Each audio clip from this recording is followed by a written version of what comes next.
between this pair. They have met on 6 previous occasions. John with the better of their head-to-head at 5-1. Some of the earpieces seem quite loud. May I ask you to turn them down a bit, please? Thank you. But of course, it was a memorable 12 months ago that the pair met in this very event. Round 1, the Players' Championship.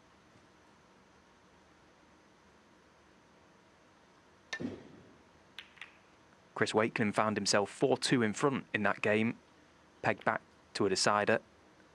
Was in on 51 in that decider as well, so very nearly had John beat, but as John has done so often throughout his career, found a way to turn that match around, won 6-5. Joe Perry, if there's anything to go off from that previous encounter, this match has got the potential to go very, very close. Yeah, afternoon, Stephen. Afternoon, everybody. Yeah, I think it's got the makings of a tight match, hasn't it? Sort of similar players in their sort of approach to the game. Early chance here for Chris. But yeah, I think even though Chris lost that match, he should take some confidence out of it, that he sort of pushed John all the way and, you know, he's got the beating of him. Only 1 or 2 shots away from winning that day, so. And I'm sure Chris is a better player a year on, having secured the Scottish Open.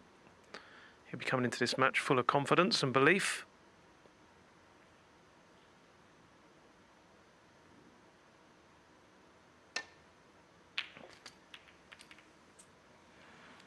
You'd like that one again, though. Yeah, he just wanted to miss the first red.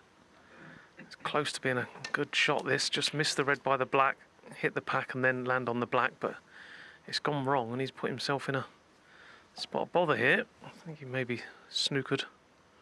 Well, he's definitely snookered on everything bar the black. So just one from that opportunity.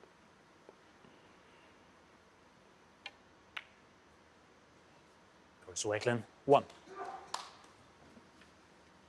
Of course, that one win that Chris Wakelin does have over John Higgins did come in the business end of a very big tournament back in 2024 at the International Championship. 6-5 via a decider, en route to Chris making the final in that tournament. So he's done it on the big stage. And recent months have shown us that Chris Wakelin belongs at the top of the game. Yeah, I think that's the thing, isn't it, for a player that's sort of making his way up the rankings, is whether they truly believe they should be mixing it with this kind of level of opponent. And I think Chris does. He's bided his time. He hasn't just gone from bottom to top of the rankings. He's worked his way up nicely. Wow, again, no hand up there from Chris. I think he had had half a clue that red was going to go close to the corner pocket. But again, the break will end at 1, but this time he's got a chance to put John in a great deal of trouble here. Maybe use the green to get in behind the brown.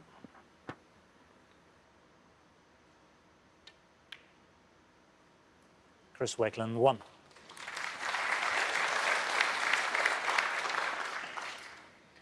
Well, this venue has transformed overnight. This really does feel like the business end of this event now.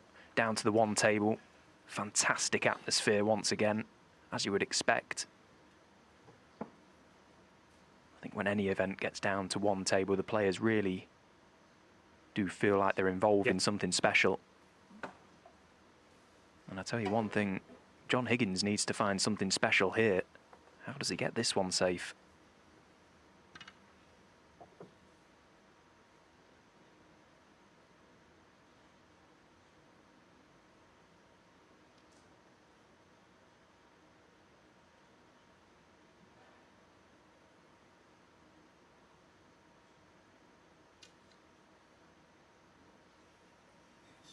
No problem.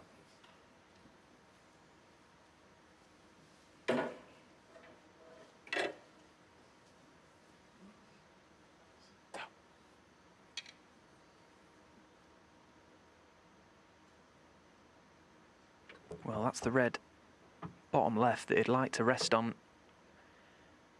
suppose he's got 2 chances here. If he really does butcher the escape, he could potentially pot the red. Like to come off 2 cushions in behind it. It's a little wide.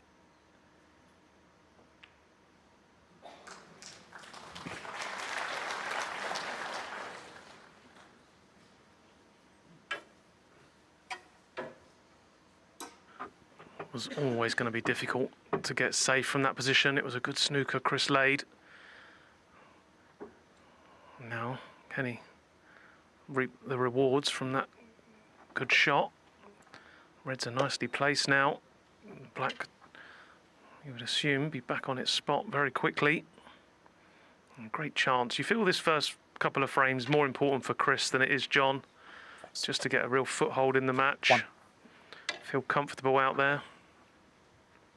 Yeah, and if you magnify that further, the great Stephen Hendry always says the first few shots of any visit in a big match are key, and that certainly applies here for Chris Wakelin, just to find his way, just to get used to these conditions. Of course, the tables all play very similar, but the facts are it's different today.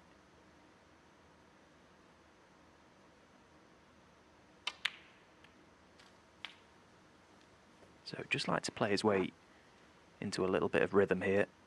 Keep it nice and 8. simple.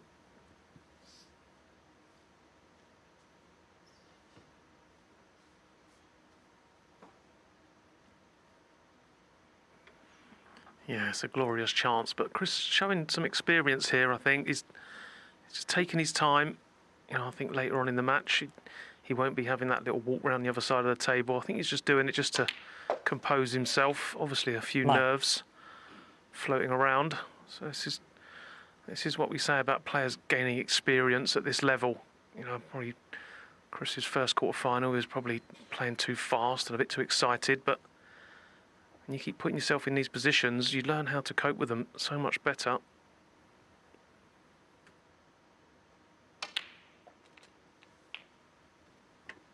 Yeah, and this is Chris's 17th appearance in a ranking event quarter-final. 16. So he's building that experience all the while. Priceless.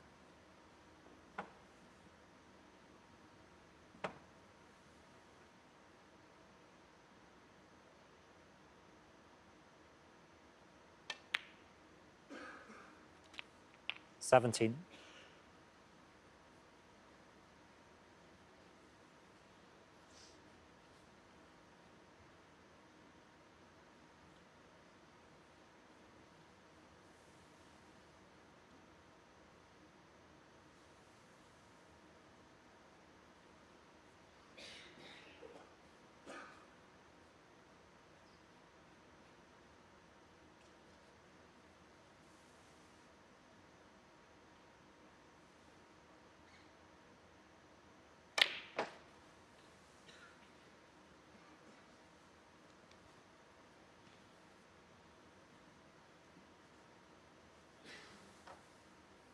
Yeah, it's notable that Chris is taking his time around the table. 23. You could say being overcautious, over careful, but that's okay. He's just finding his way 24. out there. He's got a very measured approach to the game, hasn't he, Joe? Yeah, he's sort of very good all-rounder, isn't he? He's got very, very solid technique. You know, he works hard at his game, not just on the table, but off it as well. Tries to keep himself reasonably fit. And I think it all adds to the reason why he's climbing the rankings and becoming a very established 29. top player in the game.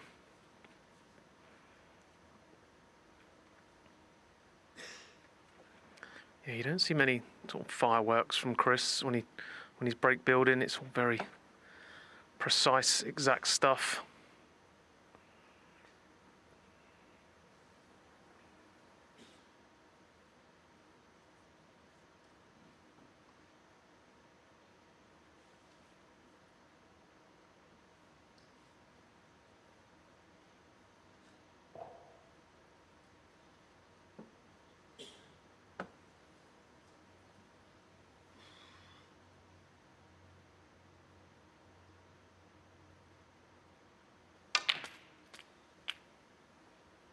$30.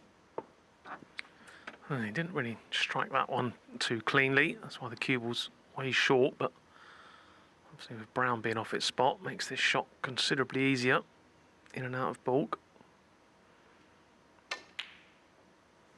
Well, it should have been. So I think Chris Wakelin. I think we could detect 30. from that visit that he is feeling it at the start of this match. He was very slow and meticulous. Ultimately, he's missed one that he probably shouldn't have.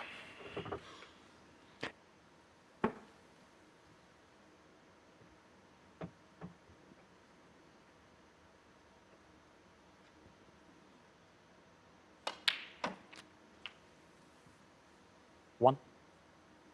Well, we can't really take much from John Higgins so far, as we've not seen a lot of him, but Chris Wakelin there, that little visit down at 29 seconds on the average shot time, which is on the pedestrian side, that does highlight just how he may be feeling. Of course, these first frames, huge, and as you say, Joe, you're absolutely right, that the first few frames feel bigger for that man, Chris Wakelin. Just to settle into this game, John Higgins must feel like these big occasions just come so naturally to him now. He's effectively playing in his own living room here. He's done it that often.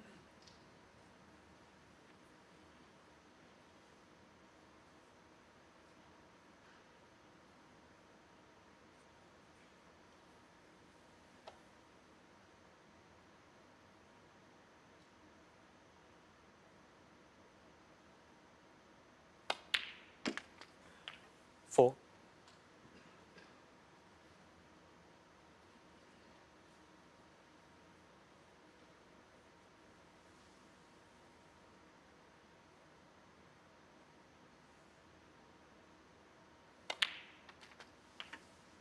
One of the key stats that really stood out from his opening round win over Neil Robertson.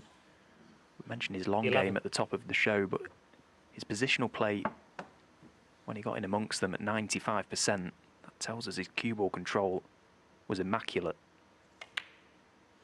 12. And on these conditions, it's very, very easy to lose your weight. So keeping a close rein is very handy.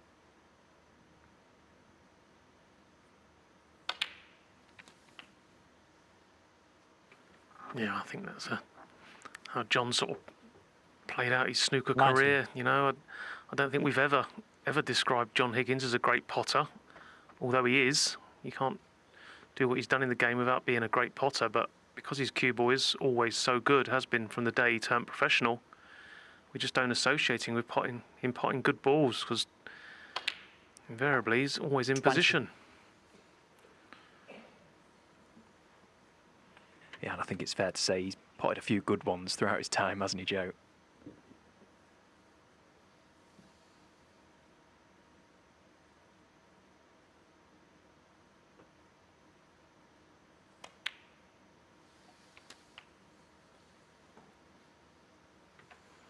Again, even that shot there doesn't look like a lot, does it? But 27. just perfectly played through the gap.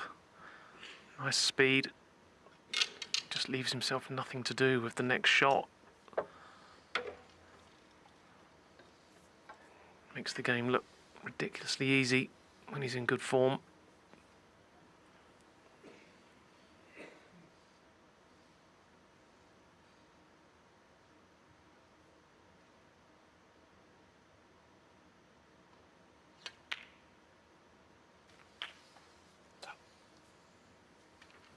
So, assuming John can 28. negotiate the two reds in the middle of the table, the key ball is going to be the red on the left-hand side cushion. That's what Chris will be pinning his hopes on. He's going to get back to the table in this frame.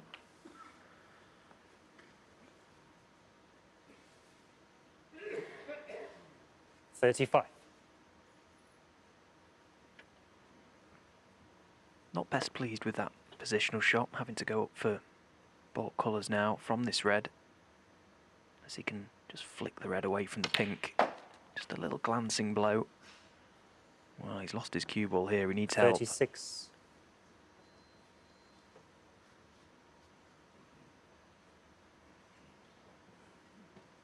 That white just travelled on 4 points to the good here.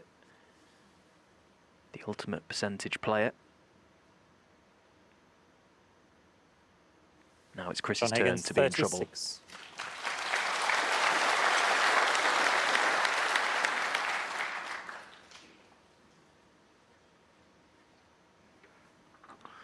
Yeah, it's one of those situations where the safe red to play into is the red on the side cushion, but I would guess Chris doesn't want to go anywhere near that, just in case he develops it for John. He'll keep that as a bit of an insurance ball.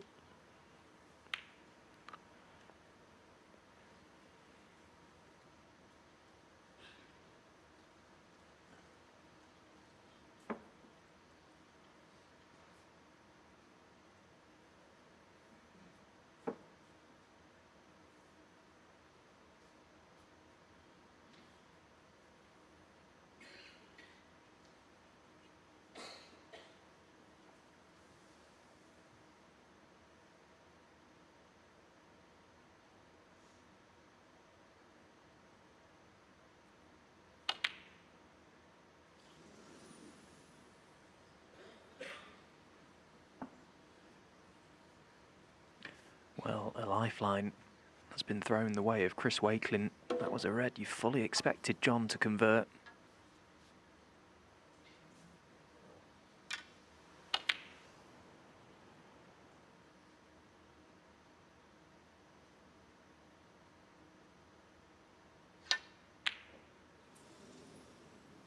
Well, where's this red going?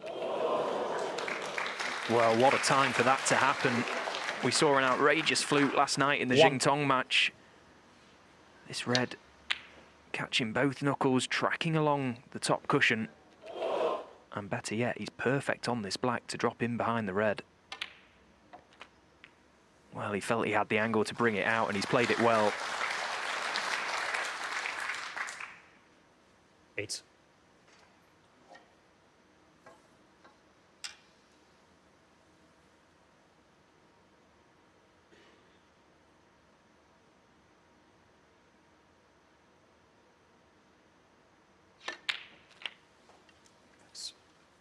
Nine. Well, sometimes it can come down to just a nice run of the ball at this level.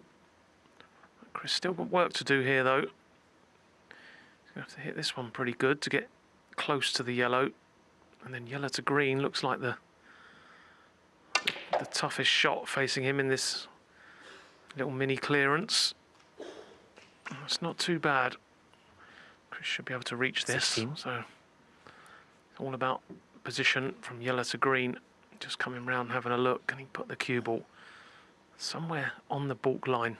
Give him a shot, the green into the left middle. The other option, of course, is to bring the white to the middle of the table, leave the green into its own pocket.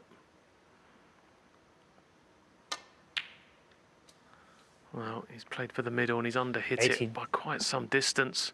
He may still take this on. Potentially a free shot. The green, if he gets close to it, could run safe, and if he pots it, he's nicely on the brown. Yeah, a little glance to the scoreboard. He's got to take this on. Can't afford to show John Higgins any sign of weakness here.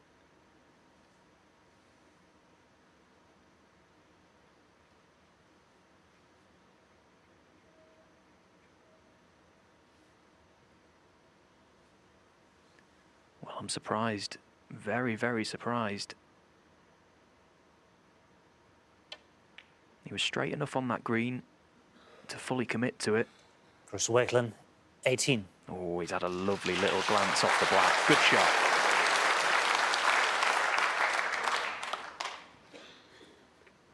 Yeah, I'm with you, Stephen. I think it may well work out okay for Chris if John leaves the green available after this visit to the table, but surprised to see Chris refuse that green. It was pretty straight into this corner. Yes, no means easy, but that would have been a game-winning shot for him had it gone in.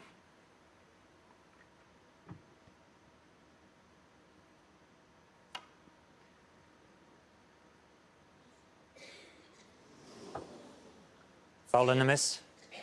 Chris Wakelin, 4.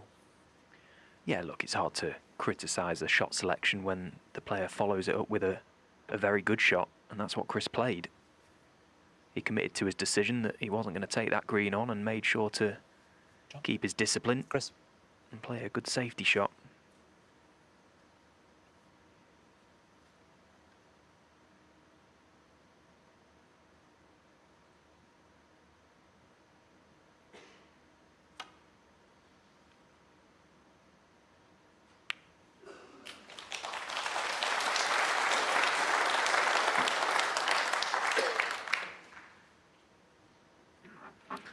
Yeah, them decisions, they're all well and good if it works out, but if he does go on and lose this frame, you should imagine he'll be regretting not taking the green on, but we'll see.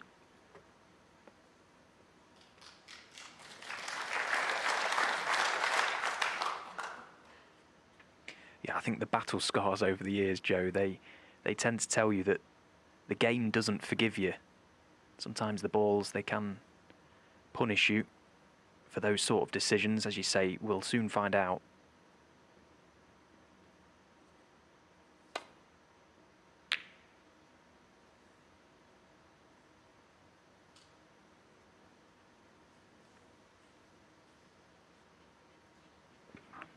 John was willing the green to pull up a bit quicker there. I think it's travelled far enough for this to be potable into the middle. Looks quite comfortable as well. It's not ultra skinny. It's just whether he can control the pace nicely to land on the brown.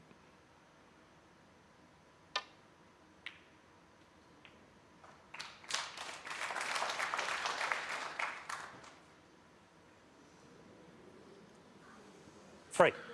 Well, nearly went wrong, didn't it? But brown to middle to win the frame. He won't be refusing this one.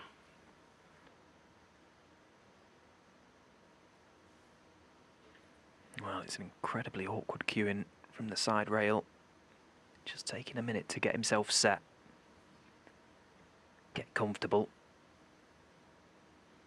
Big shot.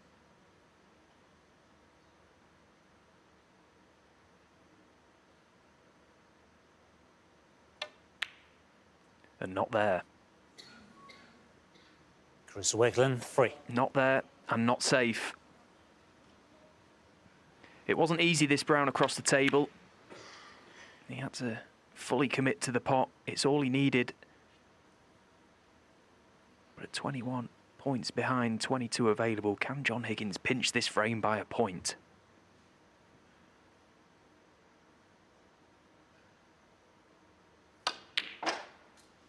Four. Yeah, nicely played. And this will be a real body blow for Chris Wakelin.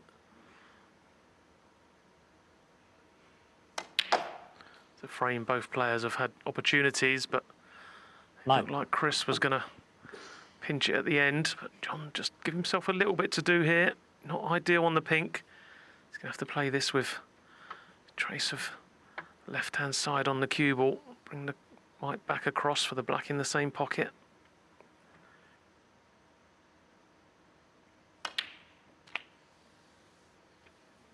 Well, he's made a career, John Higgins, out of these big clearances. This black for another.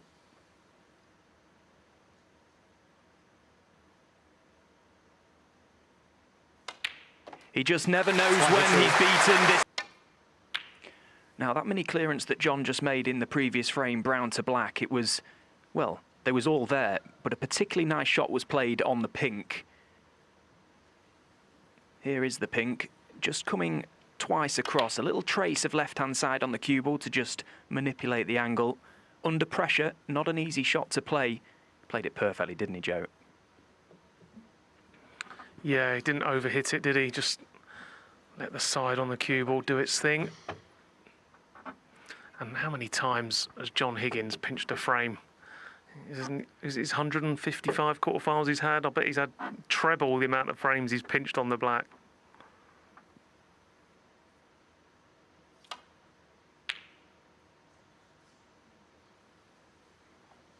Well, I suppose that would be a stat for our colleague Dave Hendon to try and work out how many frames John Higgins has won by a single point in his career. Because I can assure you it'll be many. I think he's won about 50 against me, so he must be well into the thousands.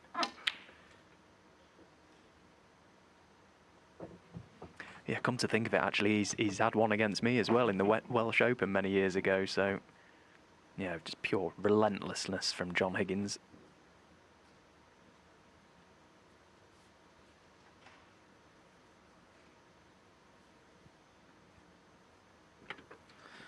Yeah, possibly a free shot here for John. Not easy. These middle pocket openings are very narrow. But it's a shot you can play with some confidence, not going to be leaving anything. Well, I say that, when you get that close to the pot, every chance the red doesn't come away from the pocket. So what looked like a free shot has turned into an opportunity for Chris Wakelin. Important Chris can impose himself. That would have hurt that last frame. He had a nice couple of chances, didn't make the most of them. 1.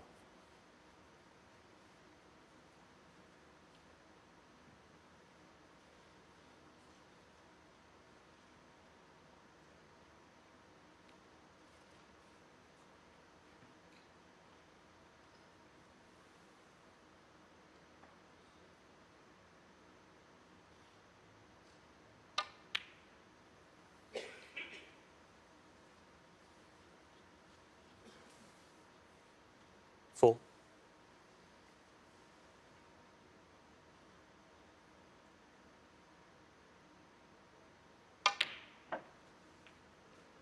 5.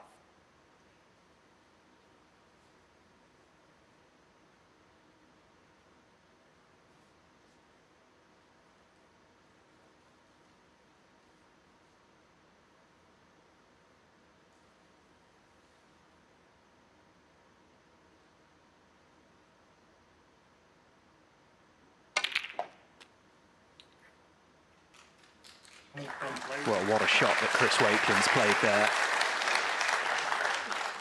I suppose in some 12. ways it was a blessing in disguise for Chris. Didn't intend to be that low on the black, but in doing so, gave him a free passage into the main cluster. Fully committed, played it very confidently. Look at the result. What a spread he's got in front of him here.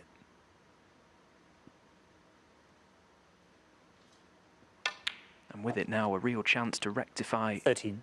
the pain of losing that opening frame in the way that he did.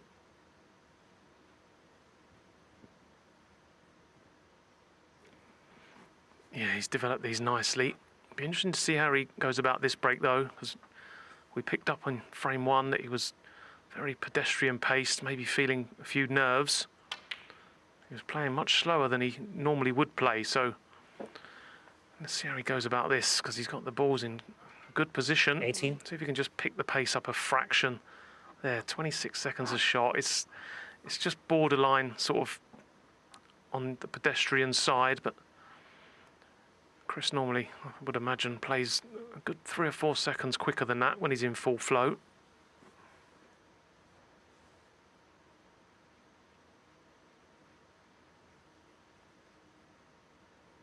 Well, potentially looking at this red to middle and using the main cluster to stay on the pink, but that is fraught with danger, so doesn't need to take any undue risks here.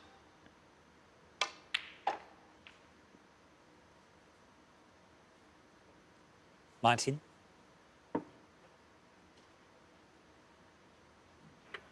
Well, the pack is a nice target now, isn't it? But you'd love that cue ball to be just a bit further away from the cushion to make this a formality.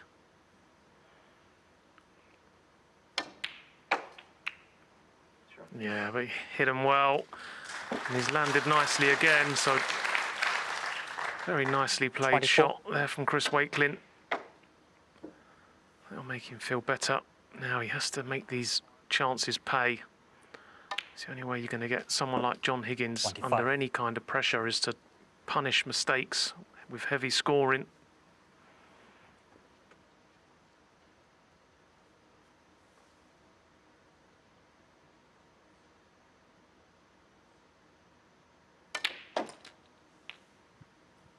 Yeah, and the great champion that John Higgins is.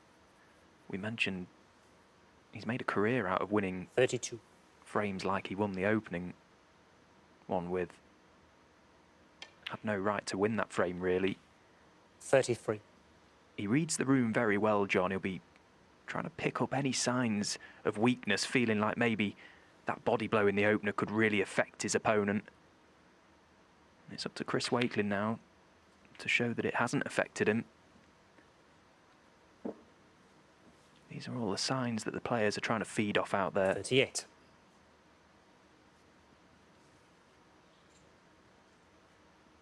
Effectively, that clearance, Joe, John Higgins has asked the question of Chris Wakelin, are you strong enough? Yeah, that's what the top players do, don't they? They're forever asking you questions, getting you to doubt yourself, whether you're up for the task. So these 39. reds is a couple of loose ones, but as you can see, they're sort of blocking each other somewhat. So Chris just contemplating here, playing into this little cluster of 4. Doesn't need to hit them with too much pace. As long as he doesn't stick on one of the reds, you'd say he'd be very unfortunate not to land on something nice. So not too hard, a nice half ball contact. Well, it was nicely played. And he's got a red. He's got choice of reds, really. He's got one to the middle, 44. one to the corner, one up into the baulk if he doesn't like anything else. So this is the key shot. If this one goes in, gets nicely on a colour, should pave the way. 45.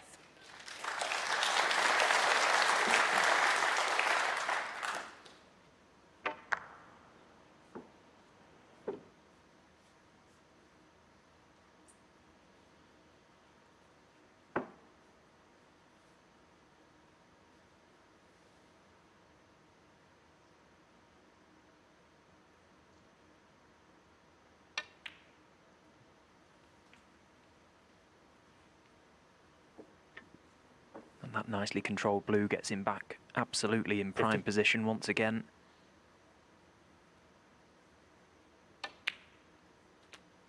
And now it's 51. just about minding your work. This has been a great break from Chris Wakelin, really standing up to the task here.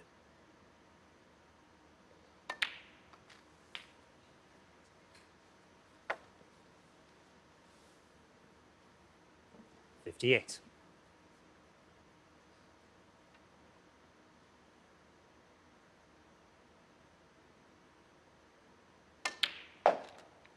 59.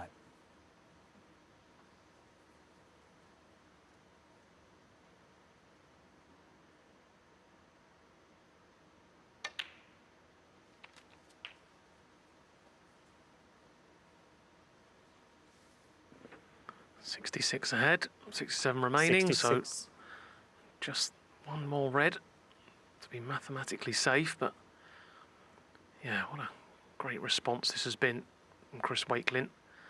Any questions we might have had or any doubts, his family put them to bed.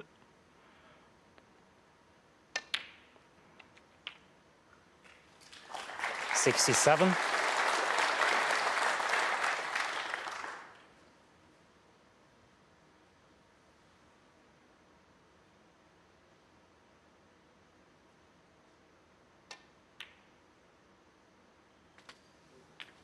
And that black disappearing will mean that John Higgins will play no further part in this 74. second frame. A sigh of relief from Chris Wakelin, no doubt. He can put all his attention now into trying to clear this table. This has been superb. 75.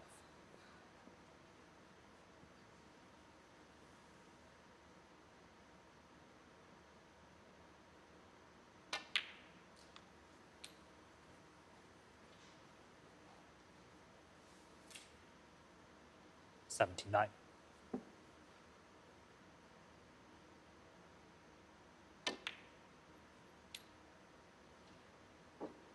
80.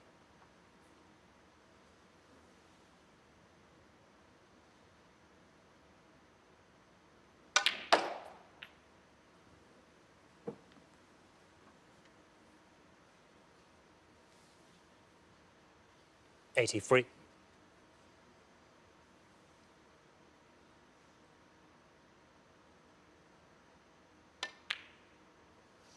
No century Chris break, what a Wakelin, shame, 83. but a break. 6 still the target in these quarter-final matches, best of 11 still. 4 frames to be played before the mini interval, so can either player make their move?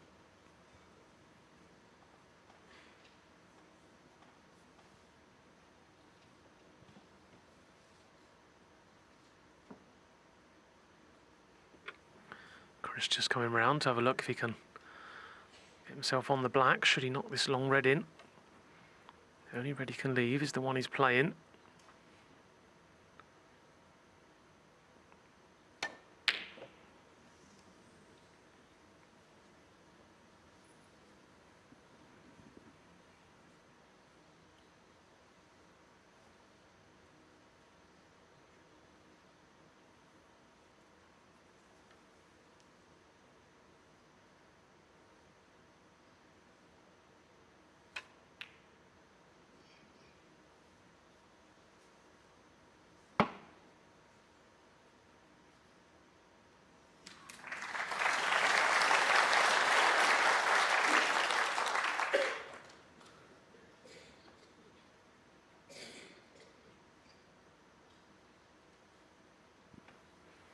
Well, there you can see, John has got the snooker there.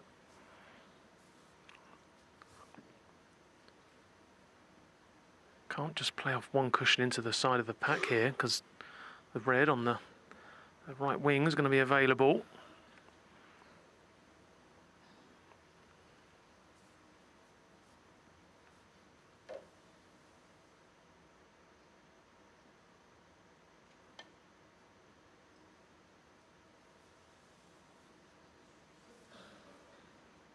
Foul and a miss. John Higgins, 4. Well, I can only assume Chris was just trying to glance off the right-hand side of the red out in the open, leave the cue ball on the cushion. Bit of just a sighter, that one, I think, for Chris. He'll make the adjustment now and expecting to get a bit closer this time. The problem here, though, is sometimes you overcompensate and catch the red too thick.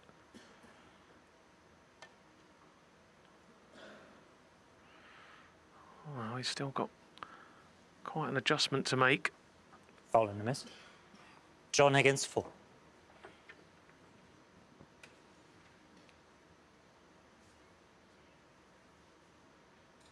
No problem. Well, if he is trying to rest on the red by the black and not play the little glance to the loose red, that in itself could be fraught with danger. Anything full and may leave a red attempter to the right middle pocket for John. And he's not guaranteed to get this one safe. I think now he's trying the 2 cushion glance, trying to get the cue ball back to balk.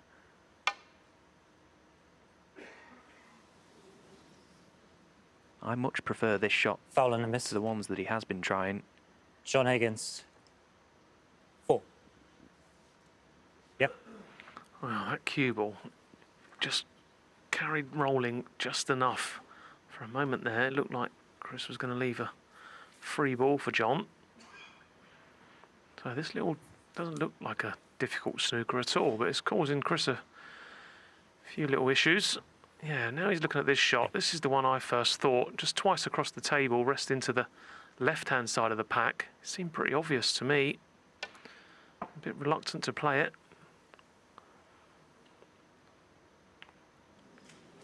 Yeah, it just seemed like an obvious shot. I couldn't see how he could leave anything going that way.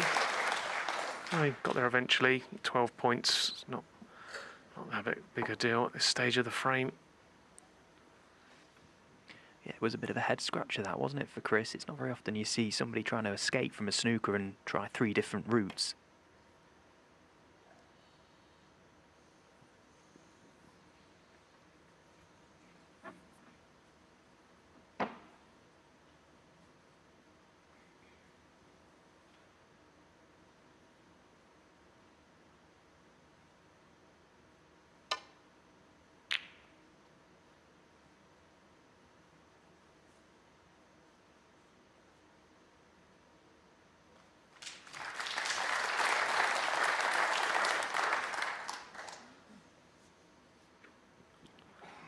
Nice safety shot from Chris Wakelin. Perfect pace on the cue ball.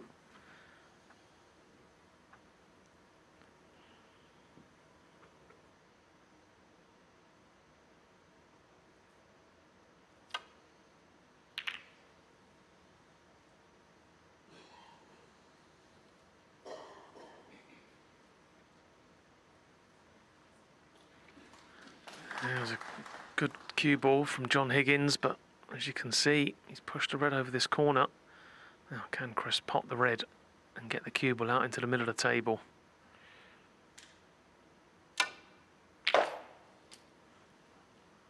Well, that'll do. That'll do nicely.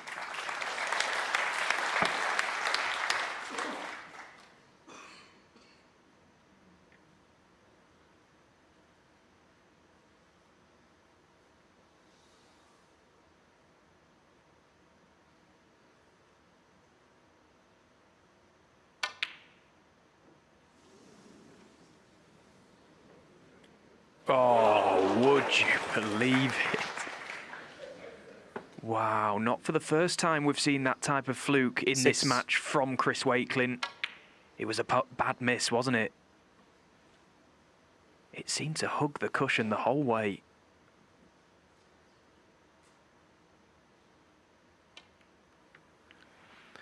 Yeah, it was a slice of luck, wasn't it? But I suppose justice was served in that he didn't land nicely on a red, so the break couldn't continue.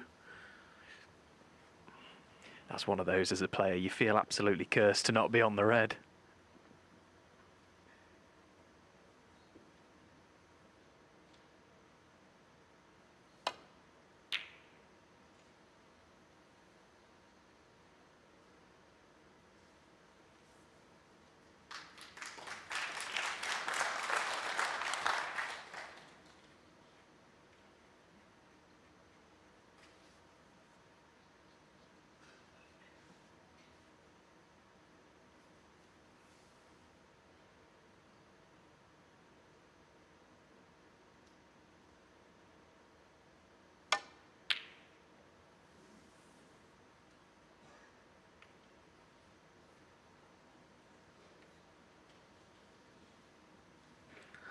Well, this time he hasn't been fortunate. The misread has come back up the table. Easy starter for John Higgins. You can see the black over the middle pocket, but I'd be very surprised if John plays for the black just yet. He'd love to. There's a red just guarding the black spot. He'd love to get that red out the way before he pots the black. So, one of them occasions where a player's thinking a good 2 or 3 shots ahead. How can he get that red away from the black spot and get the black back into play?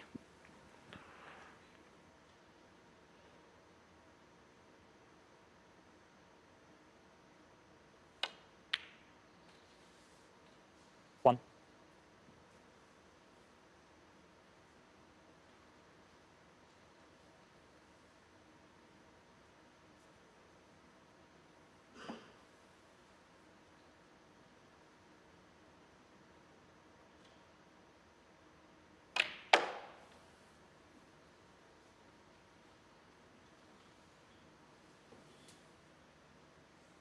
Six. Well, there's the red in question, and you can see the black spot slightly guarded, and the reason John hasn't decided to play on the black from his opening red is because the yellow spot would be available. So he's just tidying up this frame now. 7. And okay, he may not have landed on the black this time, but all roads will lead to that black sooner rather than later.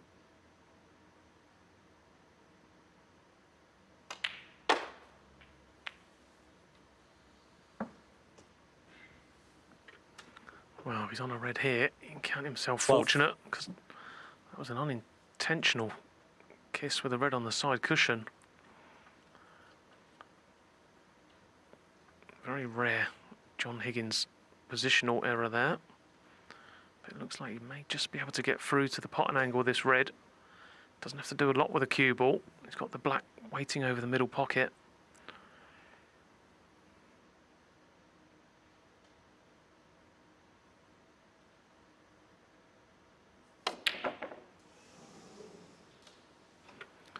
Well, it was tight, and it was all brought about by that John Higgins, loose 12. positional shot from John. When potting the blue, hit cannon into the red. Just took him away from perfect position, so you don't see John Higgins make many errors like that, unforced.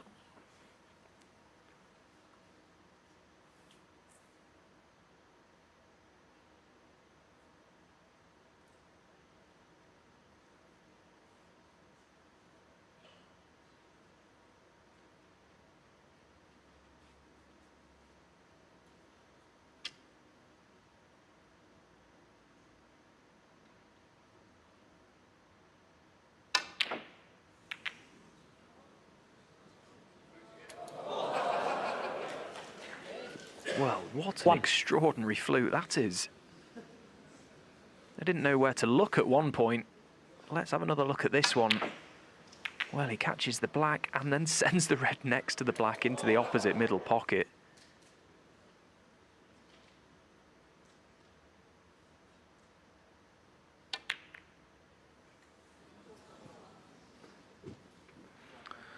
Well, I Chris don't know. Wakelin, 1. Don't know many snooker players that feel guilty for getting good luck, but maybe Chris did there because he had his third fluke in 2 and a bit frames. But he hasn't capitalised. As snooker players, we feel we get all the bad luck, don't we? So when you do get a good run of the ball, it's vitally important you make the most of it. Yeah, and that's the difference. The good run of the ball and the flukes, they're irrelevant if you don't make the most of them. John Higgins will have been sick to see that red disappear in the opposite middle pocket. Would be feeling a whole lot better now, but my goodness me, you will not see an easier John ball Higgins. missed all week. 1. And John himself cannot believe he's missed this blue.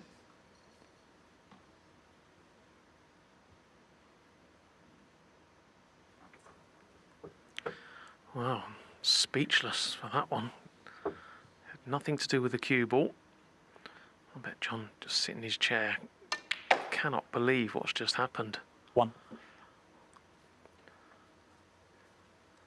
So a very scrappy opening to this third frame.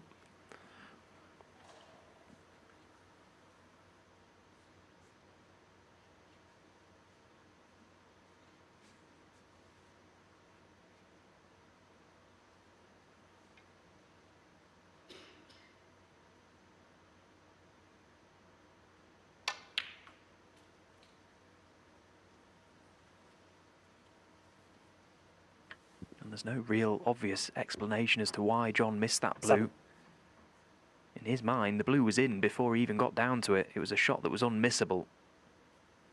Trying to just grab hold of the cue ball and hold for the red. Took his eye off it for a split 8. second. And once again, the question is now asked of Chris Wakelin. Can he now land a blow to John Higgins?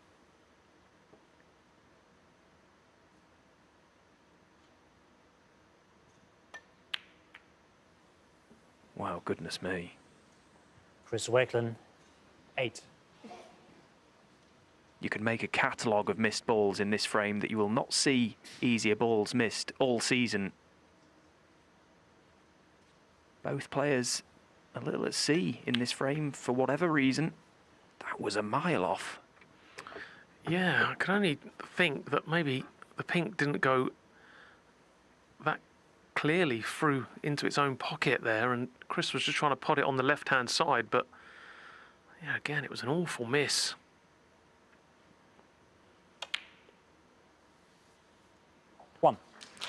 So, just keeps switching, doesn't it? Backwards and forwards, each player with an opportunity to really grab this third frame. But at the moment, just sort of waiting for the next miss to come along. But at some point, something's got to give. One of them will stand up and take the chance, and you do have to fear for the other. How much of an impact losing a frame like this may have for the rest of the game. Yeah, this is where mental strength comes in, doesn't it? How you can just accept a few bad shots, a few misses, and very quickly put them behind you and 5. get on with the next visit. Some players find that much easier than others to do. Some players, then bad shots, they hang around and torment you for the rest of the match. You would assume John Higgins has seen it all and be very prepared to deal with this.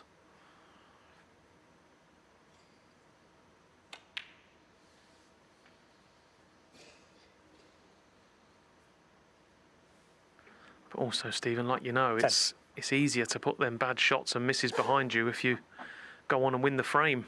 Very easily forgotten.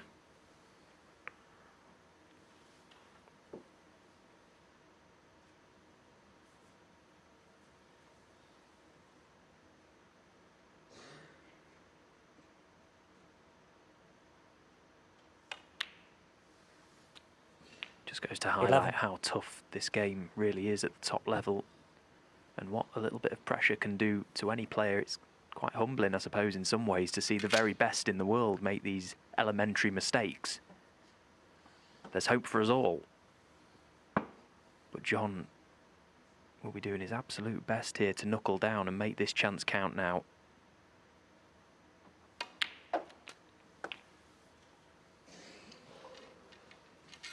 He's building a nice lead, and the Reds all by the pink spot are potable. 17. Yeah, they are. Important he gets perfect position here because the red just detached from the 2. He needs to get on that one next. That will open the pathway for the remaining 2 reds. So needs an angle on this pink, so you can just drop in behind it. Well, he can get on that red from here, but he's not going to be as close to it as he would like. Left himself a bit too much angle here.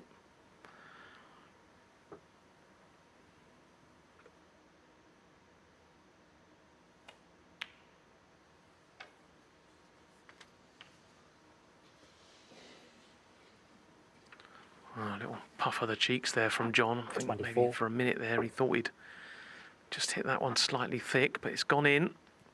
So pot this red opens up the other 2 reds. Already got a 34-point lead.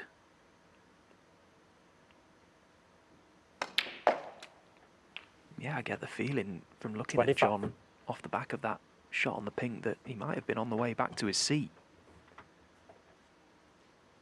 But the pink does wriggle in, and the break continues.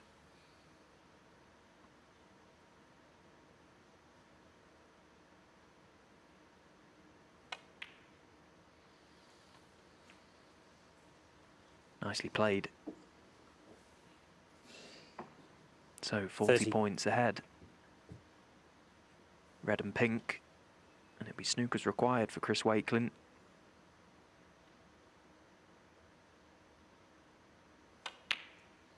$31.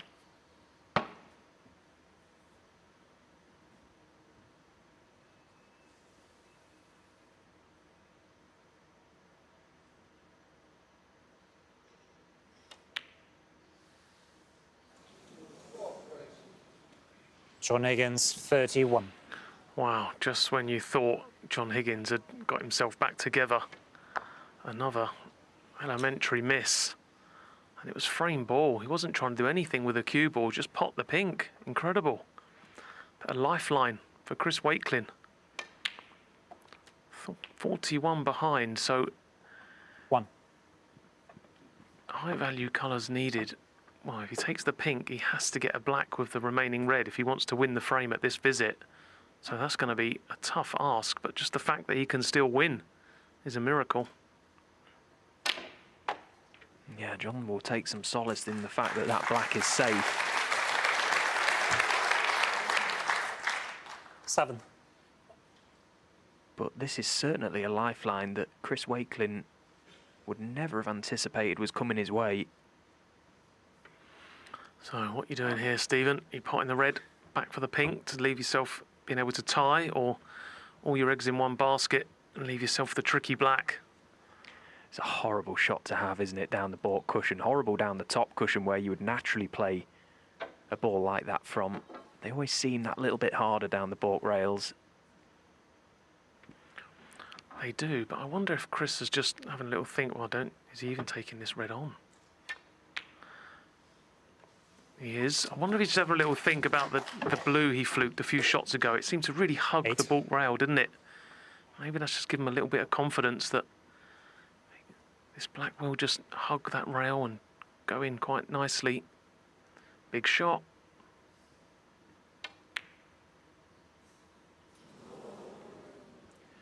Chris A big Wakelin, shot, 8. not converted. It was very, very tough. And every credit for Chris Wakelin there for staying positive, trying to land what would have been a magnificent clearance from a miss you would never, ever see from John Higgins. But there you see the difference.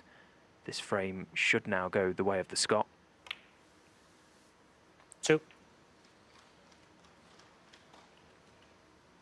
Well, what a dramatic frame it's been, Joe. We've seen more balls missed in this than you would ever have imagined. John Higgins, 2. Yeah, I think John Higgins has missed more balls in this frame than he did in the entirety of his first round match. And the thing is, they're not just pots, are they? They was easy pots. You just don't associate that with John Higgins missing easy balls. 3.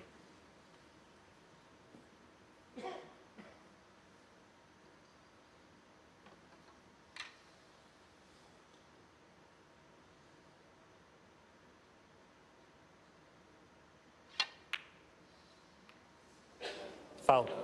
And John accidentally Higgins, potting 7. the black. Chris So Wakelin, there's the 3. concession. He's seen enough.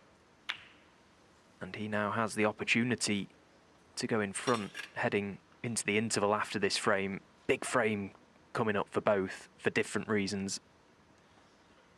The live pot success down at 83 and 88% for both, and no doubt the decline of that percentage came heavily from the mistakes in the previous frame. Balls missed that you would never dream of seeing.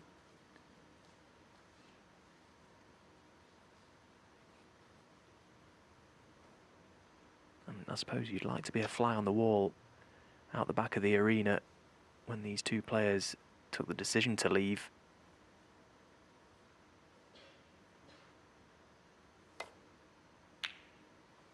What a shot.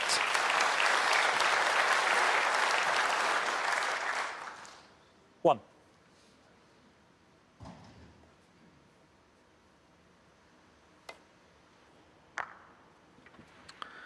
Yeah, it was a lovely shot, wasn't it? It's one that we sort of expect the players to knock them in now. They get them so frequently. John, straight away, being the great break builder he is, he's got eyes for this red just to the right of the black.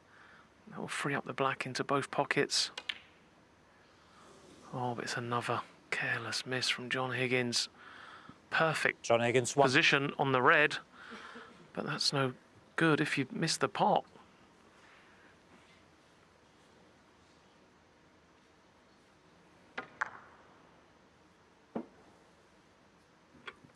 Again, it wasn't really close. You wouldn't think John Higgins 1. take his eye off the pot, looking for position, being so experienced, but that's all we can really put that down to.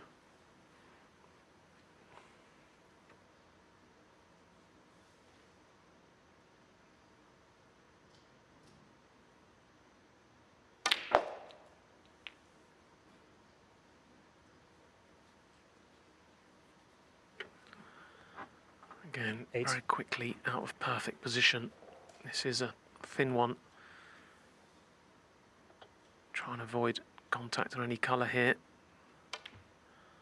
Oh, he's managed to hold it. He's played that extremely well. 9. Yeah, that took some playing to hold the cue ball there. That was very thin. And now look at the angle he's got on the blue to go into the reds.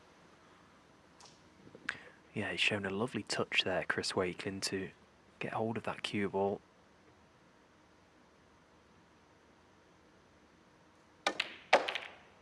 And straight into the main cluster, and they've opened really well.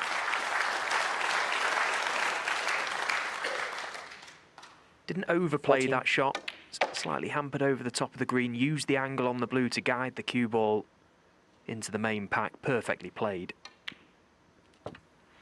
15. Yeah, he's had some lovely splits so far in this match. He's got the balls in nice positions. He'd be hoping for a repeat of frame 2, where on the back of frame 1, where he missed a few chances, he produced a frame in one visit. He'll be hoping for something similar here. Once again, he's very quickly developed the table. 22. A number of...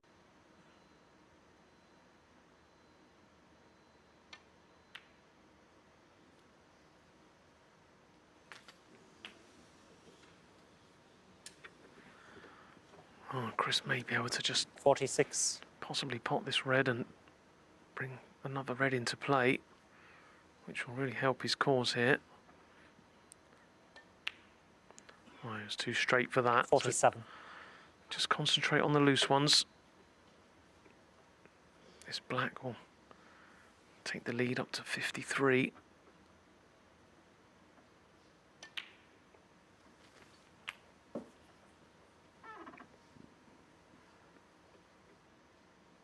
$54.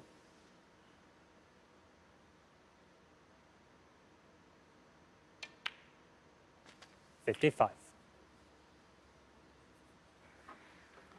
Oh, he's got a nice angle here to go into them if he wishes, but if he can find another loose one, he may choose that route as he's near the winning line now. Oh, that's what he's played. So the red below the pink obviously pots, so it's good stuff from Chris Wakelin. 62. Yeah, and in potting this may have an angle to just promote a few more into play. Nicely played. 63.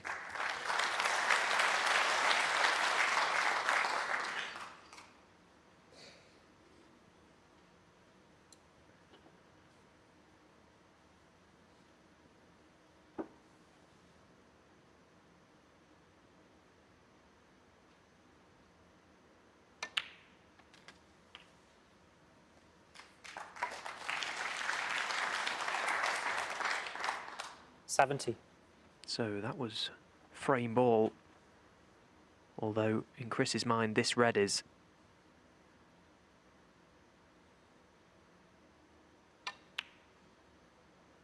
And the red stays out, so John Higgins will continue on here. 70. One snooker required. He's got every reason to carry on. Good chance, good table for snookers.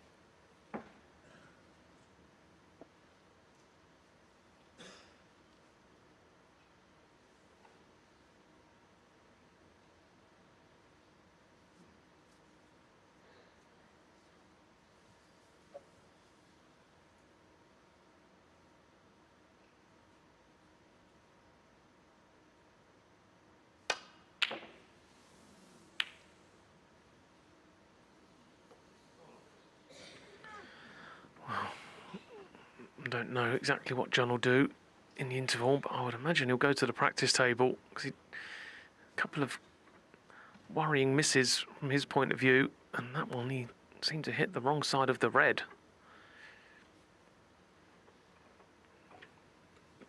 Yeah, it's not so much the misses themselves, it's how they're being missed that will worry John most. A stark contrast to his performance against Neil Robertson the other day, where he looked sharp as they come.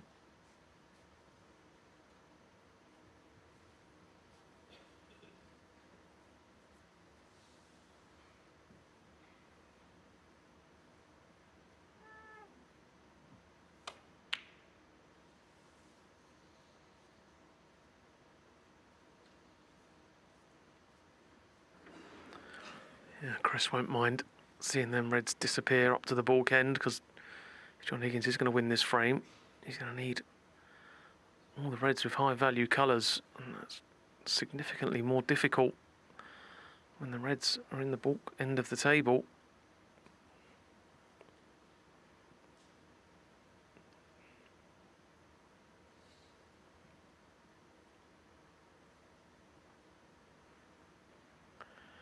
Oh, I'd imagine he'll just screw off this red close to the pink and use the pink and send it away from its spot. No, I'm going to try and pot it, I think, into the left middle. This will win the frame. Yeah, nicely played. It's a clever shot as well. Got a good cue ball, so that should secure the frame for Chris Wakelin. A very interesting first four frames.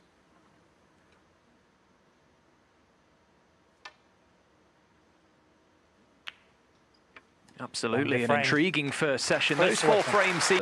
Wasn't to be. And now he's got to pick himself up after all the effort he put into that frame, which lasted 46 minutes and ultimately got nothing out of it.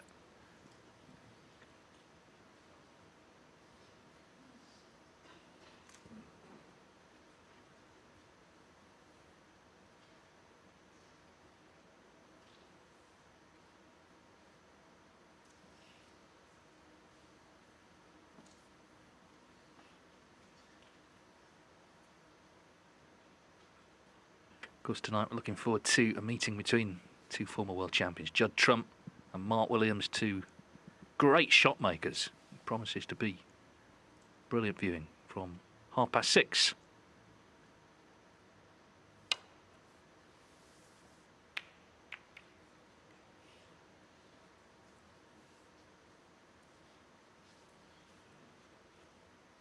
John gets away with one. I was just thinking as well, it's difficult for players to sometimes accept that they're not on their game. Just give you an example in a second.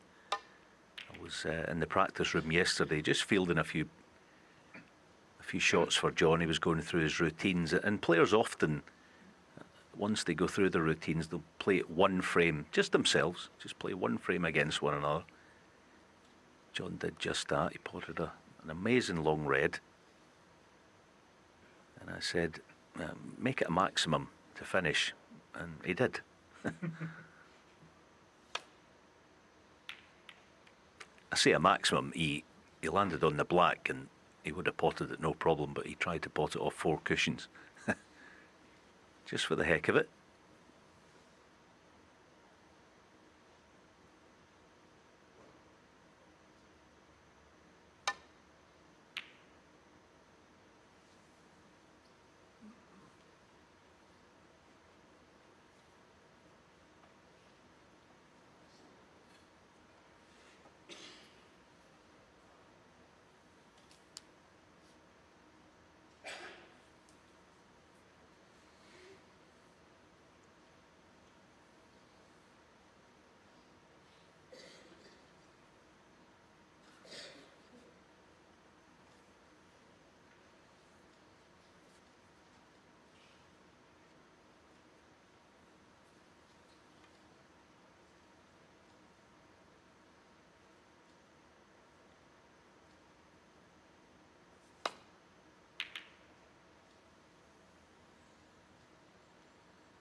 It feels at the moment that in some ways Chris has put himself under pressure, as David said. He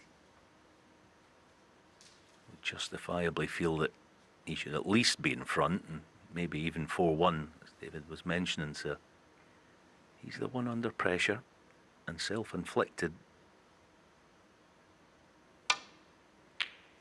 Puts him under even more. 1. Now then, black to far corner.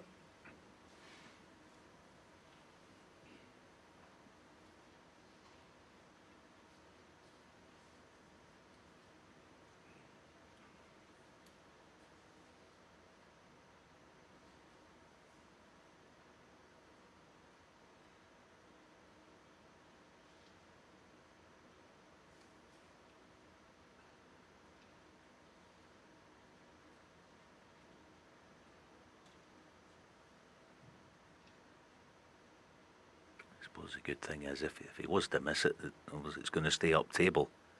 He'd love to find the pot. Well played. Yeah, and it's a good sign as well that he's on the front foot. If you look at the frames he's won, the 2 frames he's won have been 8. basically in one visit, 2 big breaks. The 3 frames he's lost have got a bit more dragged out. So he's sort of been down in the weeds with John, and it hasn't worked. And it's very easy after losing a long frame to go into your shell. He's not done that. It's a good sign for Wakelin supporters. 9.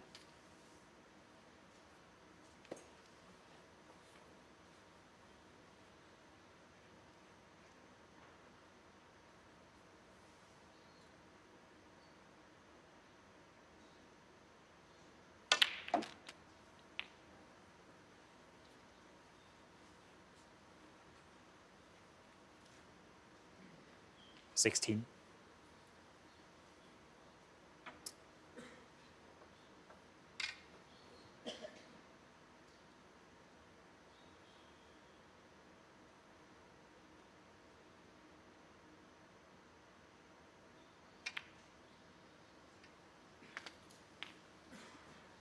Seventeen.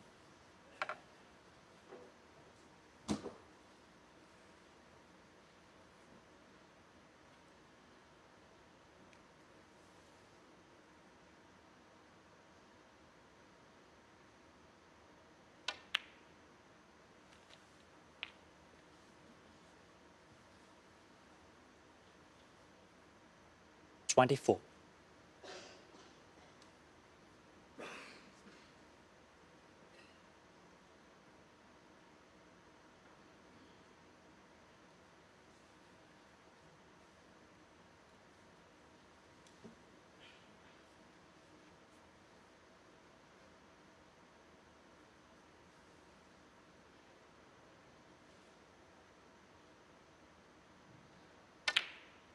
$25.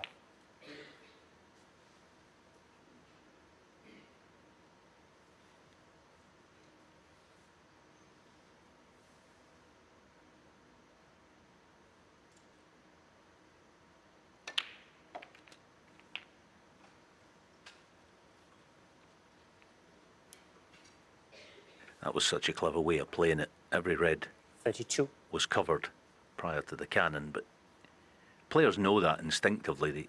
Any sort of cannon, and you're actually going to push about 3 or 4 of them on just by nestling into 1 or 2 of them.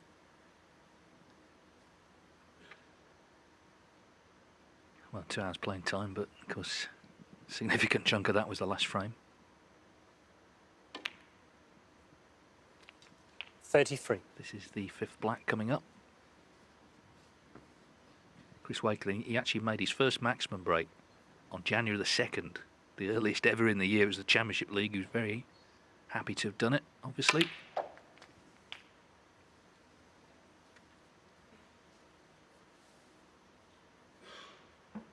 $40.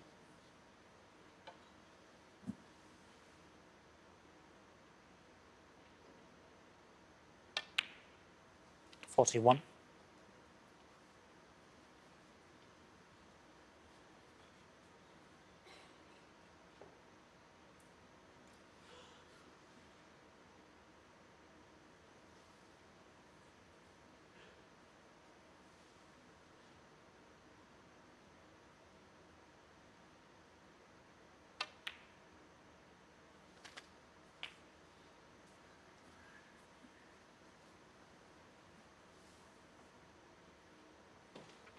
$48. I think that was clever the way that Chris played that, because he's left the red nearest the black to get low on it and push others into play. Well, that was the plan, but another glaring miss.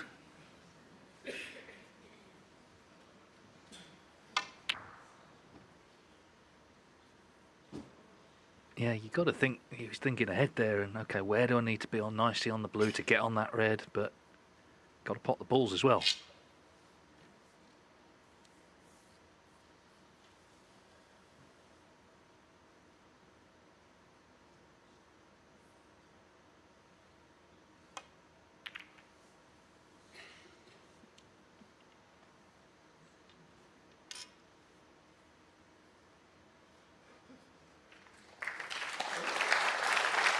And isn't it just like, you know, the top players that you make a mistake against them and they immediately put you under it.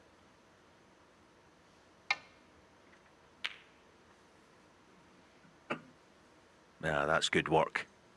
Well played.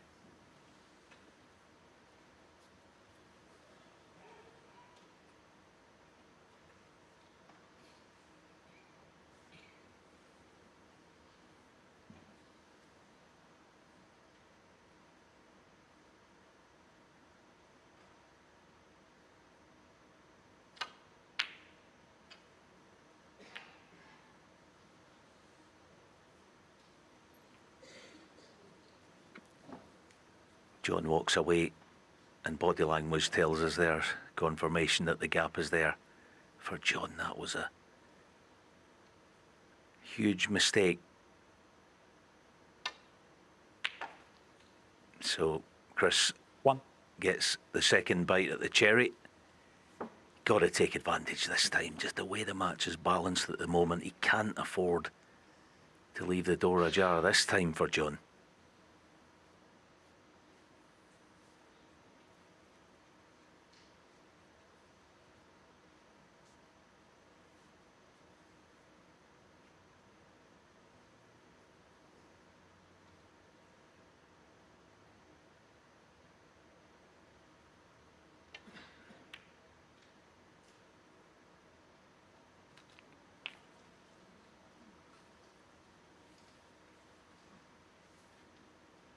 Eight.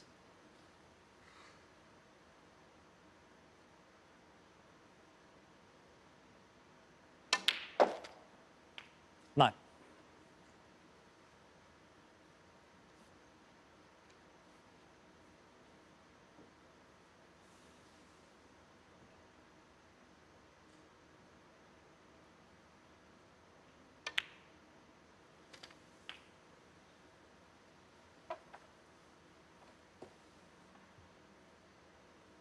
$16.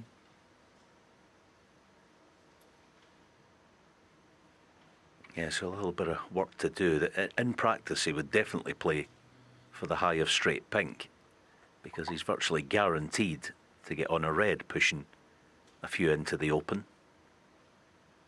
Perhaps the red in the middle of them goes to left corner. We'll see in a few seconds, but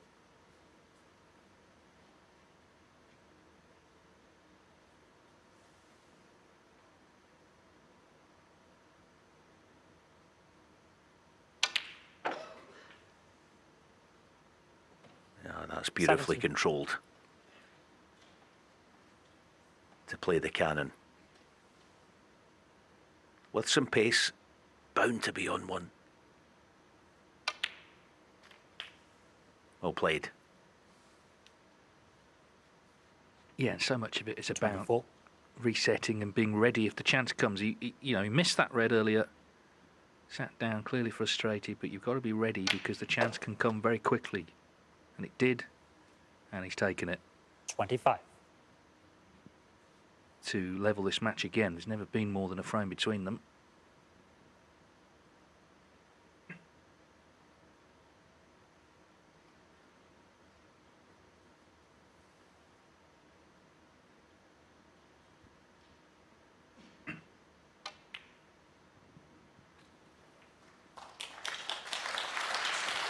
Last two matches they've played on tour have both ended 6-5. 30. The first in favour of Chris Wakelin at the International Championship, and of course here last year 31. John Higgins got the win. That one in China, actually, they were taken off at 5 each, and I think it's fair to say John wasn't best pleased.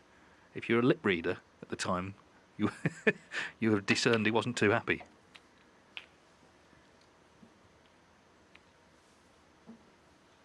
$38. 39. Anyway, Wakelin has restored a bit of calm to proceedings here.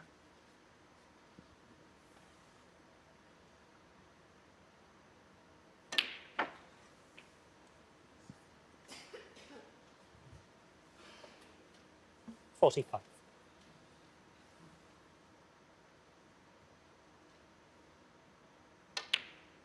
46.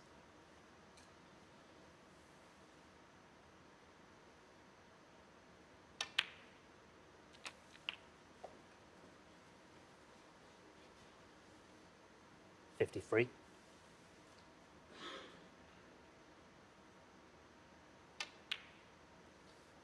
54. So he's now made the 4 highest breaks of the match.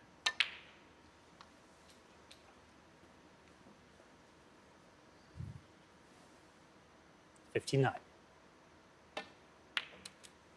60.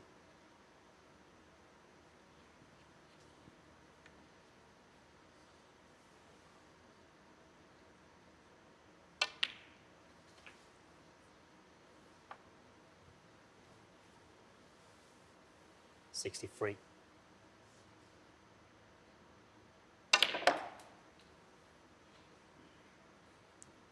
65.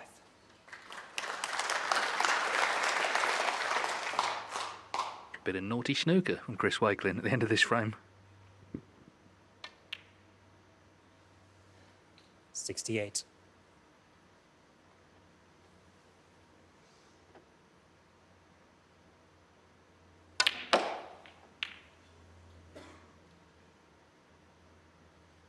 $72.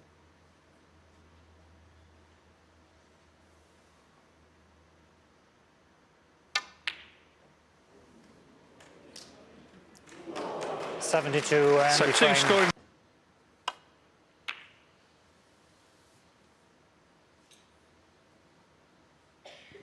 Chris Wakelin, it would be a 7th appearance in a ranking semi-final.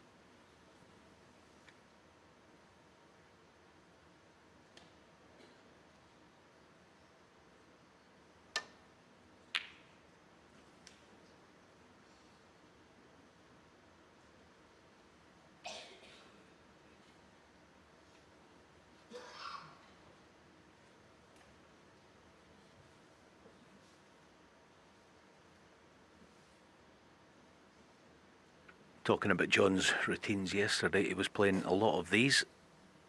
See if it pays off.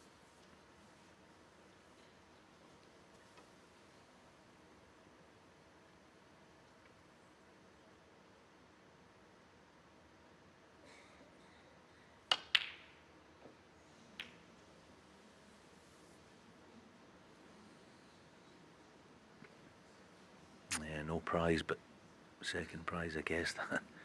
That was fortunate. He actually played the deep screw to cannon the yellow full in the face, but having missed it thick, cue ball took a different path, fortunately for him.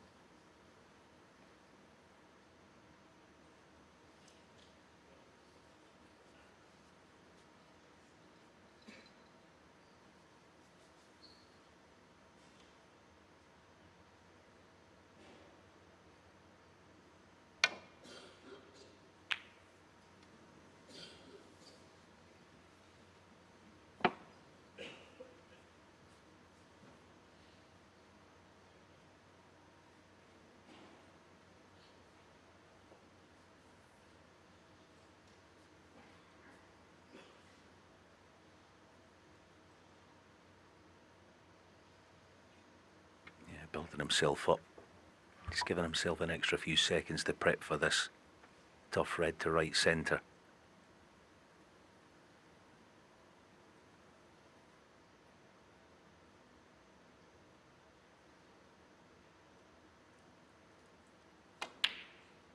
One.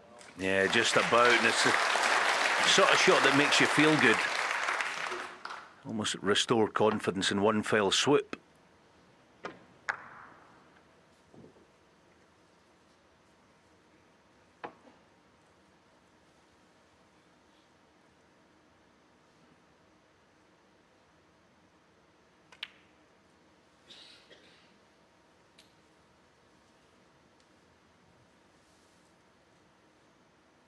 Free.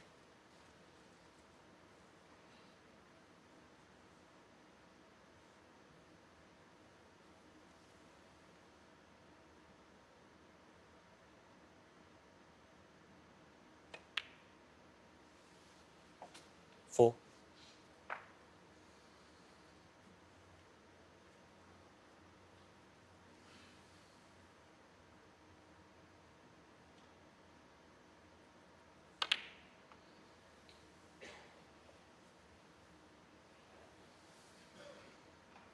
Eight.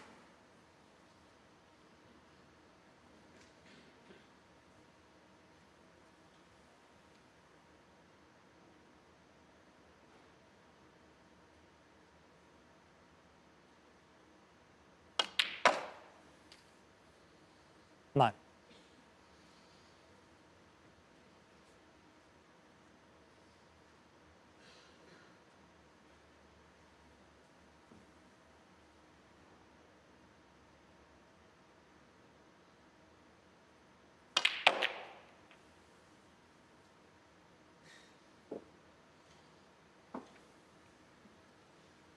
Yeah, decent contact now. 14. An obvious red. I wonder if he can get the thinner one Appears not. So how does he get his cue ball through that cluster?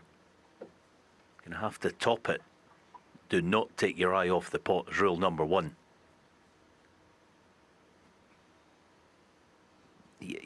Players like John, players like, well, any pro, you tend to look at the shape of the cluster that you're going to contact, and it doesn't really look likely to get the cue ball out of there, and that's why he doesn't want to play the straighter one.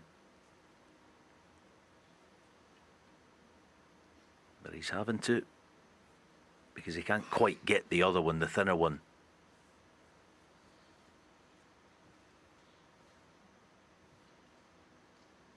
Just telling us there that he feels he can't get the cue ball up table.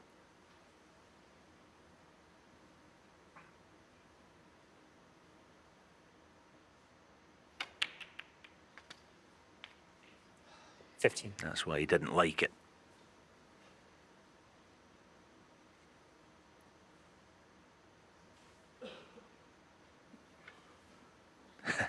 It tests your patience, this game, doesn't it?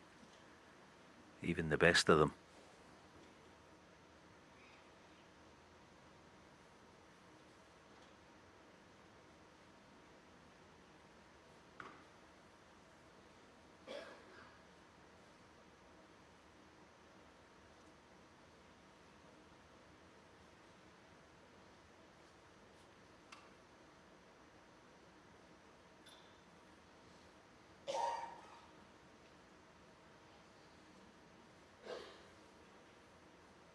The yellow ball.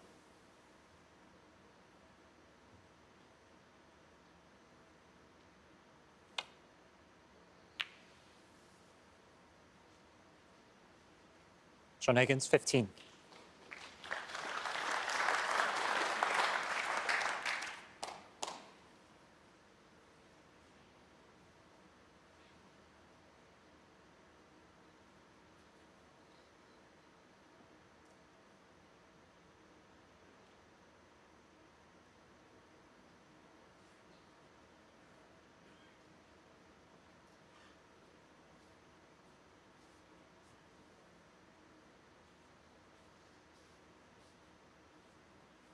It's that last safety shot John played. There's a lesson in there for even a lot of the professional players. He worked his tail off to get the cue ball as close to the bulk cushion as possible because he knew that it was going to give Chris a major problem. Yeah, that's a lesson not to dwell on the disappointment of the break coming to an end. Nothing we haven't seen before, but this could be trouble.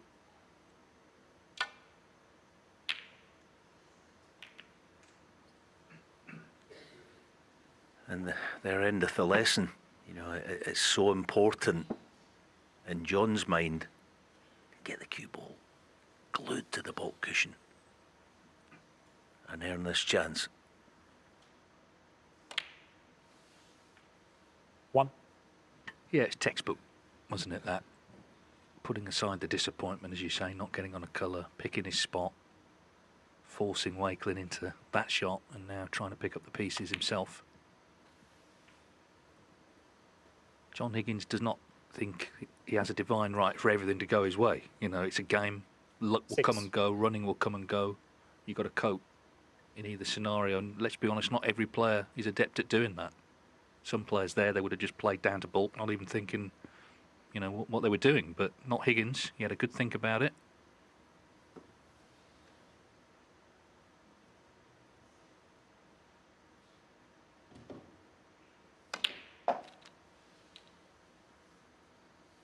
Seven.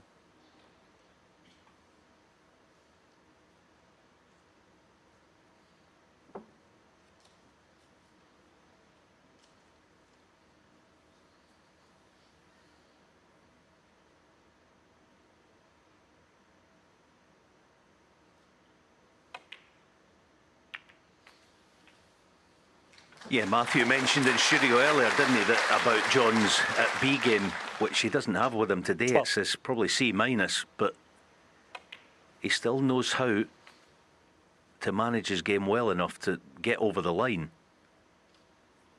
And there's still time. for either player, we know that, to produce something like their best. But John will always compete, as I said again earlier on. It's non-negotiable. He makes 13. it difficult for you.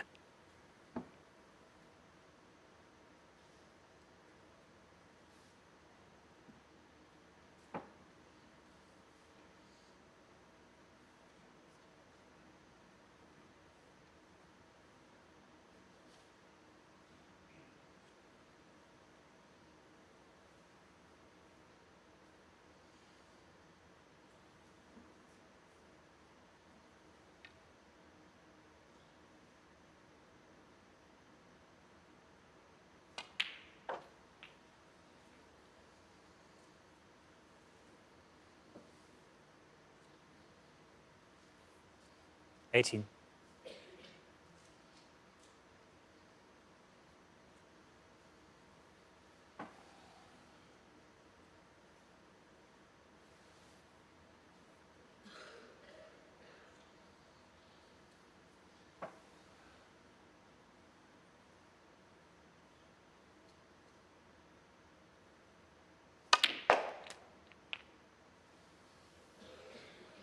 $19. Well, useful little kiss. You saw Chris Wakelin there leaning round. He was very intent. That's a good sign, the fact that he's eyeballing Higgins here, ready if he breaks down. You can learn a lot watching the player sat in the chair, how they're feeling. It can be very apparent sometimes when they've sort of switched off, but he hasn't.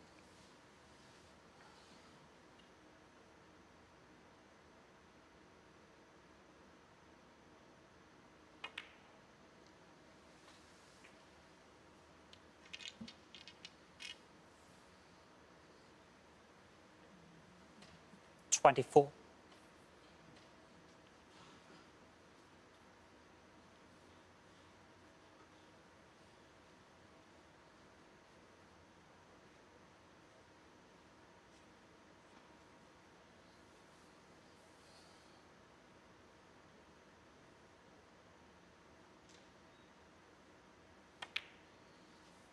$25.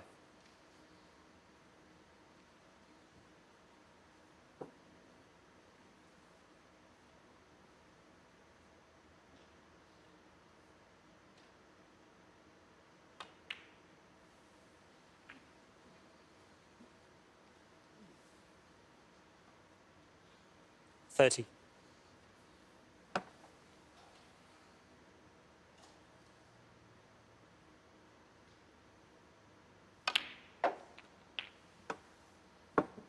$31.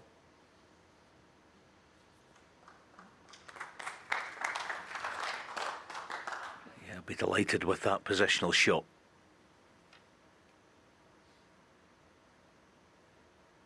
Still going to need 2 more reds.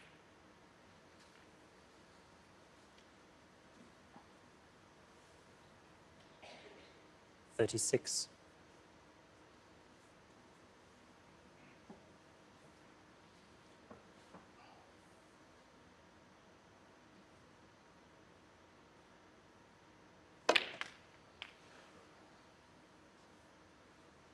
$37. And that was brilliantly played. So choices. Deep screw a couple of cushions if the reds go.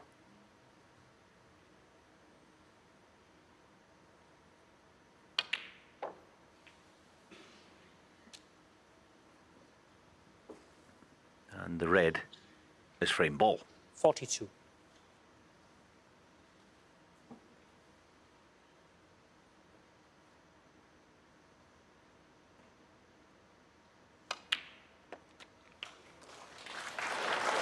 $44. Just to make sure he's potted 2. Take another 8 points off the table. Yeah, it's been a superb visit, this. Really has. This blue will actually be his highest break of the afternoon. And it's still, he hasn't made a half century, but it's not all about the specific number. It's about 49. When it comes in a frame, how you take them. He's taken these superbly. All started with the really good safety, didn't it? 50. Well, it is a half century. How could I doubt John Higgins was going to nail a double?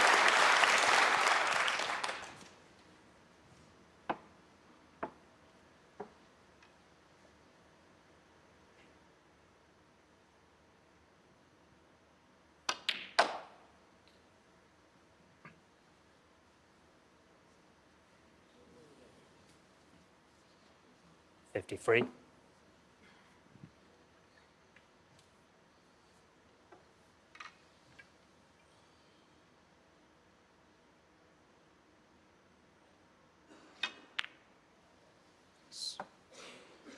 $53.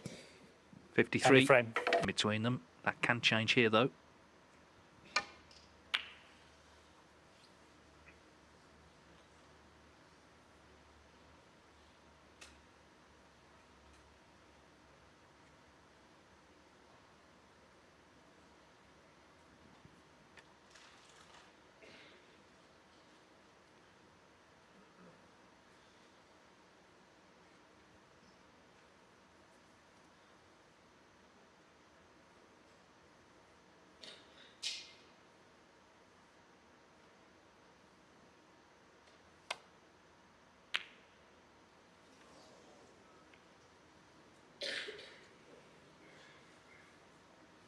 Yeah, you're just never sure. If you miss that pot, it's lap of the gods, isn't it? And this time,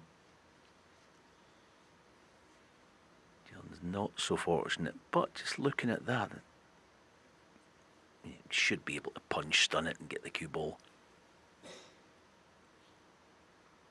up table enough to, yeah, just there.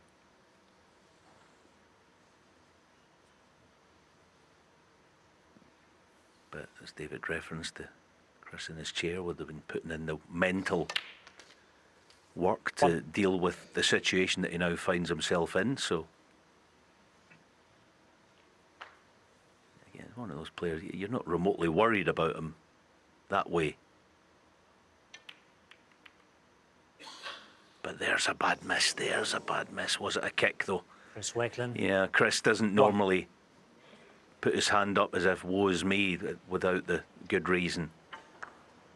Yeah, that was a bad contact.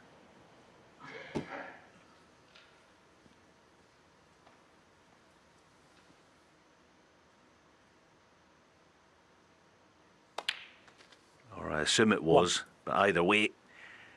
Oh, look at this black now. John's going to have a pass at the pack of reds, and Chris has to hope that he doesn't get the dream result.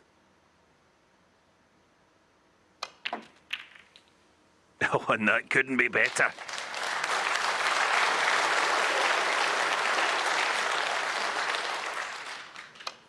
Well, if this is a dream, John Higgins doesn't want to wake up, because that is perfect. 8.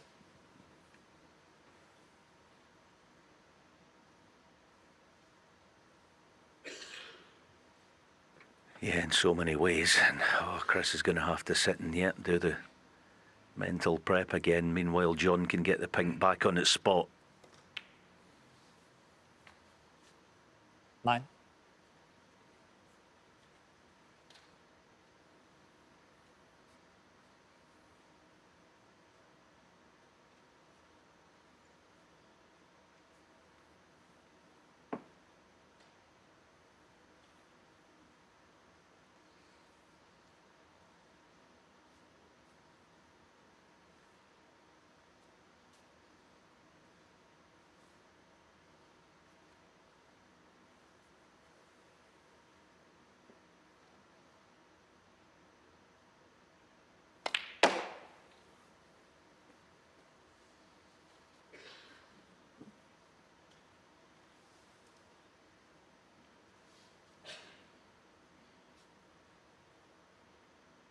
Well, this is still about focus, isn't it? Because, okay, it looks 15. straightforward, but anything's missable, and it's not just missing, is it? It's losing ideal position, having to recover. So he's just trying to keep things simple as possible here.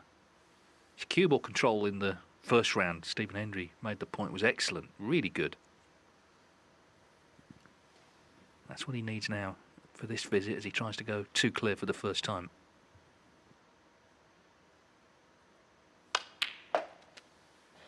$16.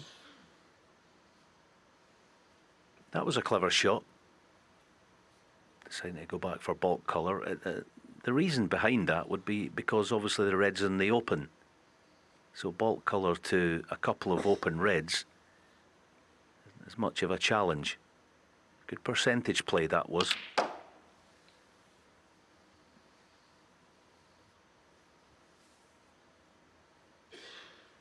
$19. Just that red left of the black is causing John a bit of a headache.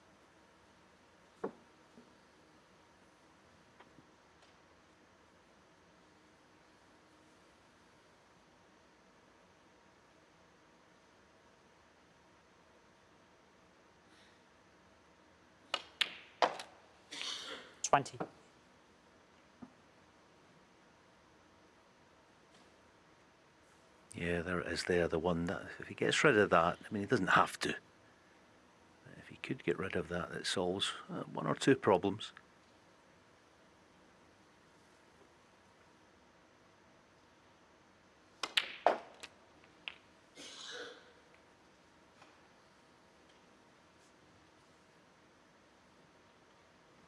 Seven.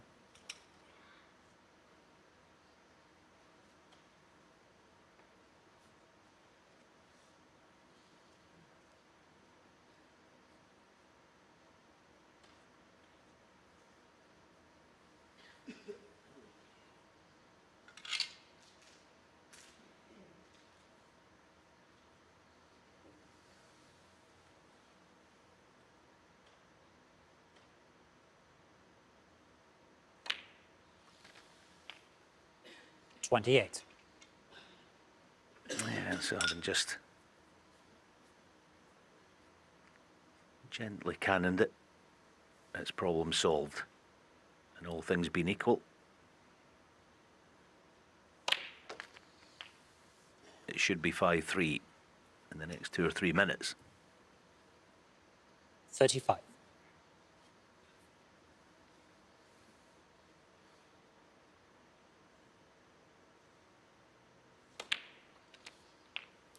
$36.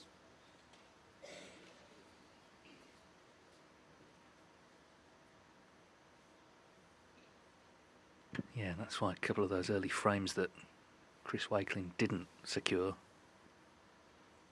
proved potentially decisive, because he could have had a really good lead in this match. Could have won the first frame, the fifth frame, lost them both on the black. So rather than being 4-1 up, he was 3-2 down, and could be, and surely should be, 5-3 down in a few minutes.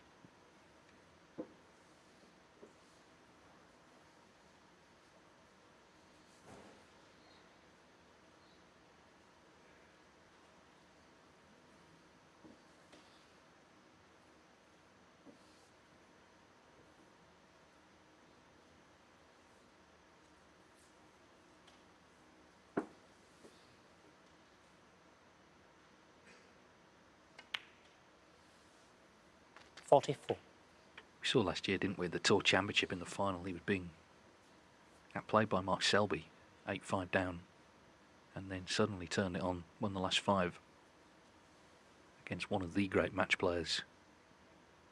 So capable of just stepping up when he needs to.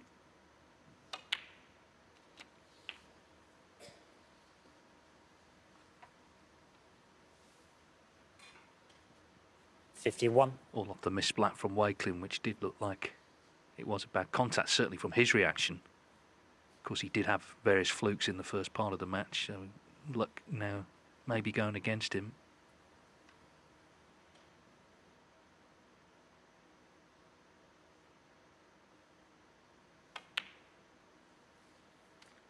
$52.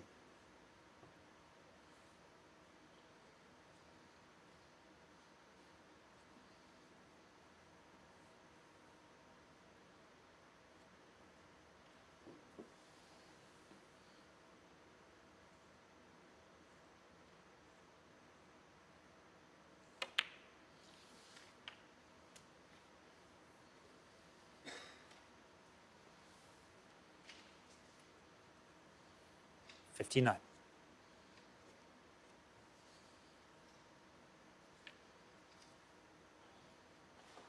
This time it's gone a little awkward. The good news, it's a natural just to play the pot and not worry about the cue ball.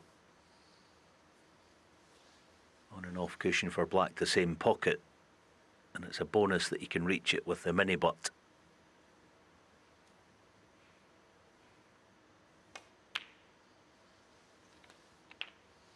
60. Well, he has been focused in the break, hasn't he? He hasn't been running around the table, far from it. He's been concentrating on every shot. He needs 2 more pots, and for the first time will be 2 clear, and of course will be 1 from the semis.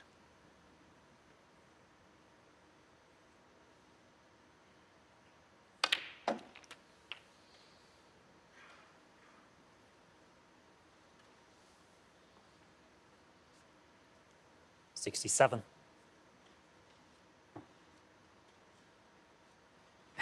It's never straightforward, is it? It's just slightly hampered by the blue.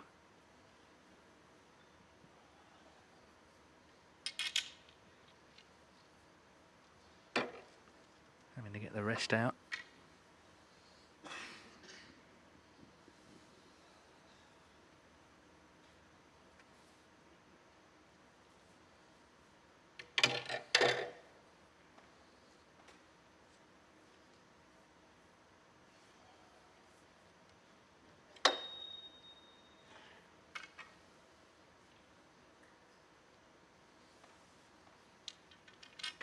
Huge moment in the afternoon, this, isn't it? This is frame ball for a 5-3 lead.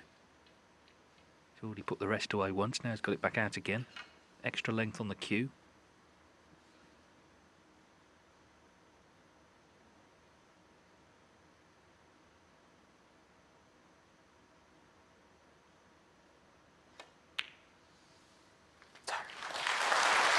Yeah, nicely done. 68.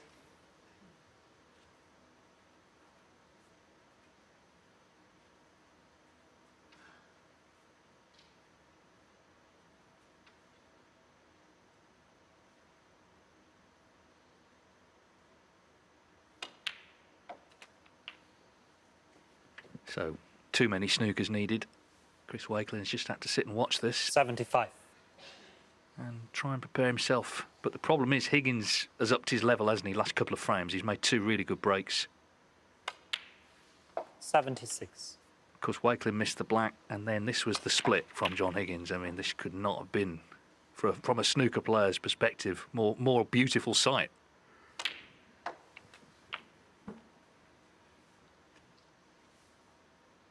'82.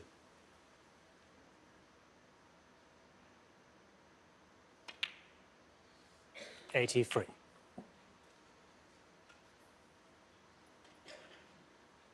I think the other impressive thing about these last couple of frames, it hasn't been John at his best. It's been workmanlike, but the impressive thing about it, he's accepted that he doesn't have his best game. He probably doesn't feel 90.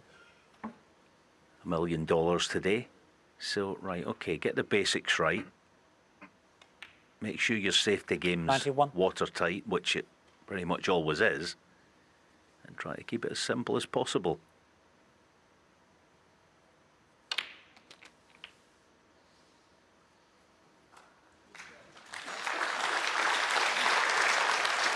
'98. We've had 9 centuries so far in the first 2 days, but we're surely about to get 99. a 10th, and what a time to make it. To go 2 clear for the first time in this quarter-final.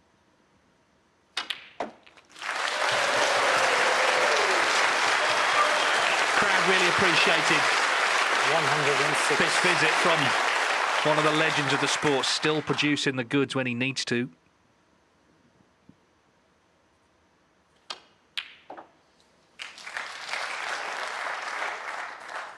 $108.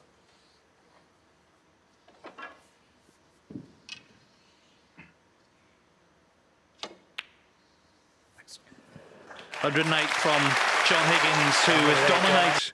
It's out there in the middle where he really wants to be. He would love to be here at the weekend.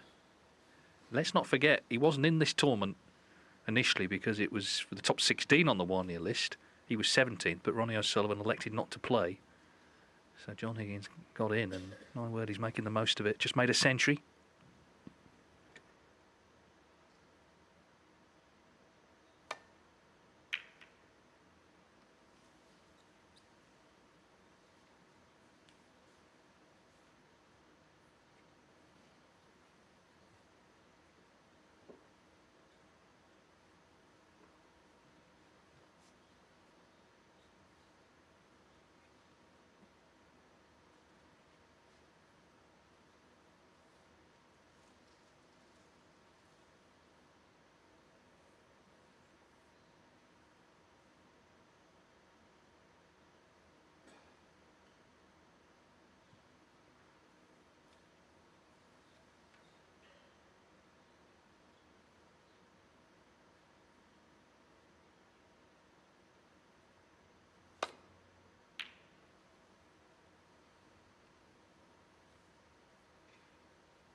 Ah, that is outstanding. There was no return to balk, so 1. he was forced into taking one on. That's terrific mentality. Because he knows that, you know, it's John that's playing with house money, so to speak, and every shot is potentially his last for Chris.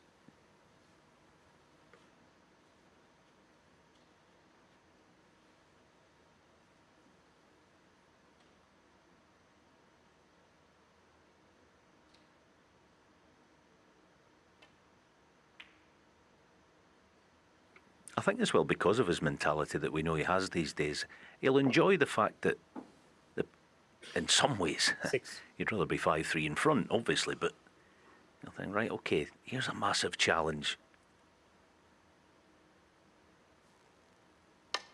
that's been put in front of me. 7. Let's see if I can pull it off. Not a miracle, but he's clearly up against it, but he'll fancy it.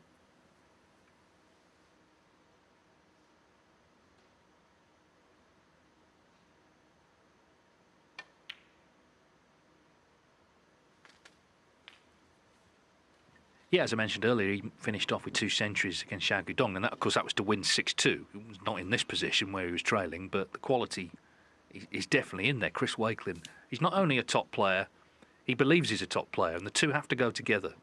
He really feels comfortable now in the top 16, winning tournaments, being in these elite Players Series events, and that may come out here, may just inspire him to produce his best snooker of the afternoon. We've just seen John Higgins's in the last 2 frames.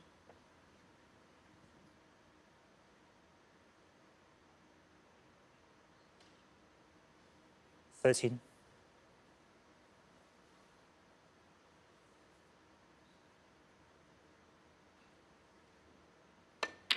14.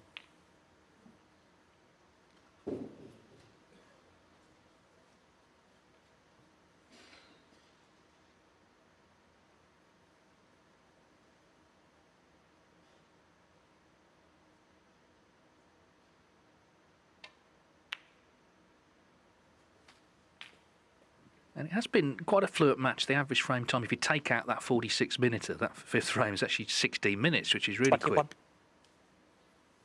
Obviously, there have been mistakes that have contributed, but the players have been pretty positive.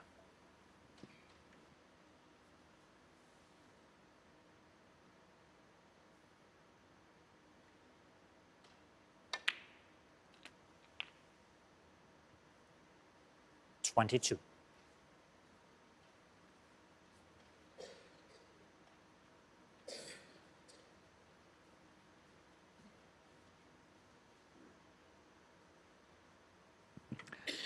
Wakelin ahead, still on the aggregate points, even though he's 2 frames behind.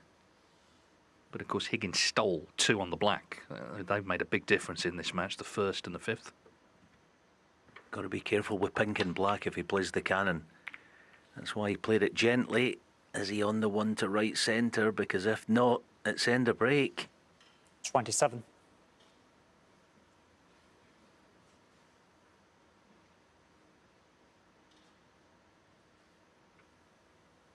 No, sir. I do think the way that he held off the pace there, I could see it, because if you just look at the pink, if he cannons and releases the pink, it's bound to hit the black. Just look at it there. So he tried to go into the left half of them and sort of mini gamble, and it's gone wrong, but of course a couple of frames ago.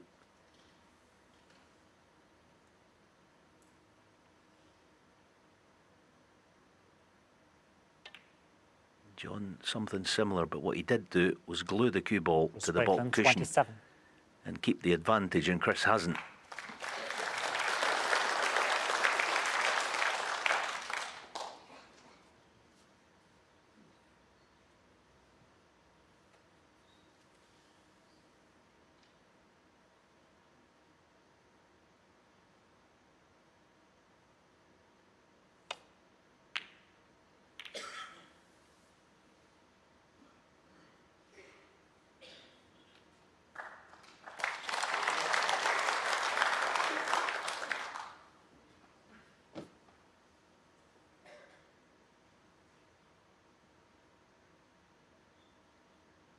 Could tie the black up playing this.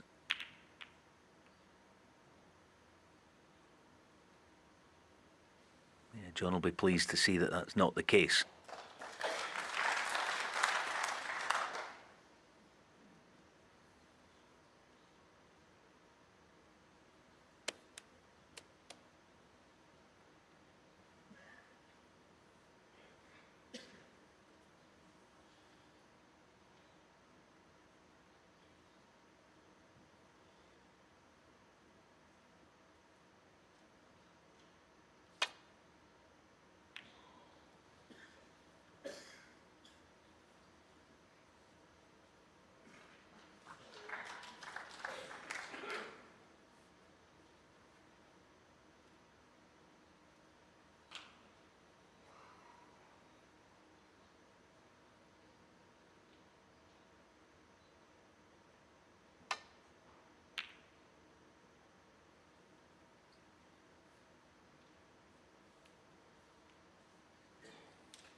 It's unlucky actually to leave the red near the pink spot, but I suppose you can't cover them all.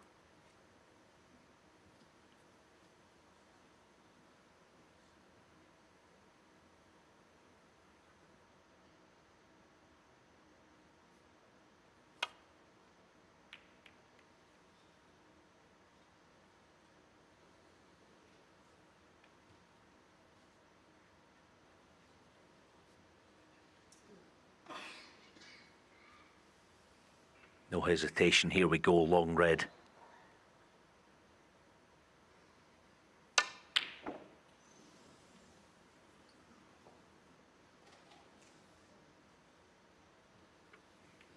Yeah, there's a red on, but I don't know if it'll be of any use to John.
Oh, he knew it when he played it.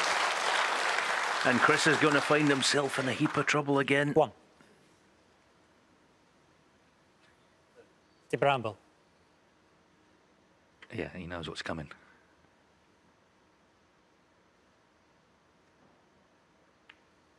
John Higgins, one.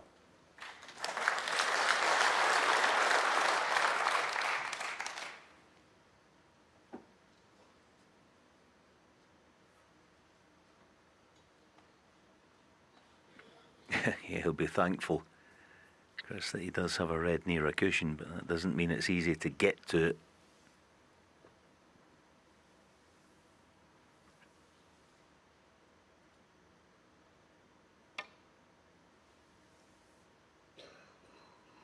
And a complete misjudgment. Foul in the miss. John Higgins, four.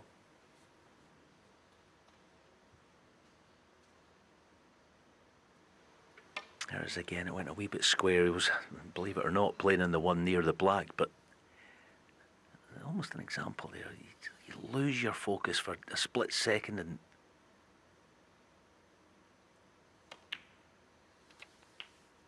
just a wee bit of care and attention was lost over the escape, and John gets his chance. Now this looks a natural. The three reds in a line just left of the pink is a lovely cannon, I think, to play, just to release the three of them. See if he plays it.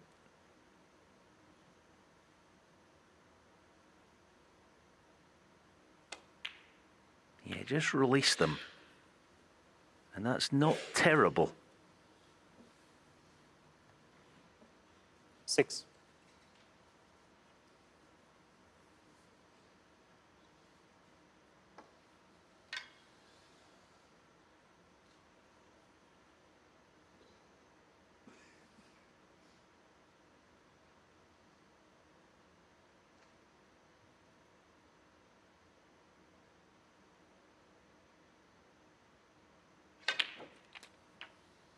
Thanks. 7.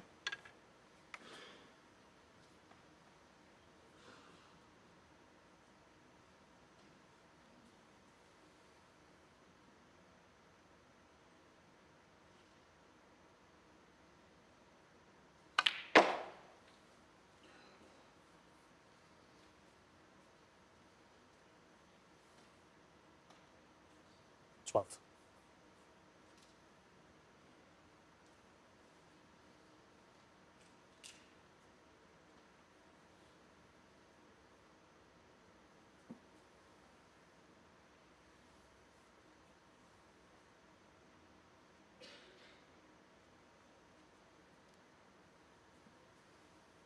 Clearly tight. Whether he can get through, and the more pace that he uses, the more difficult it is.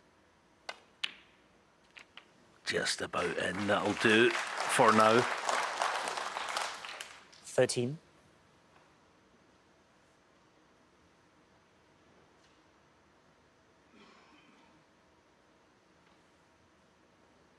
This time it might be a cannon on pink-red, but using the end cushion first.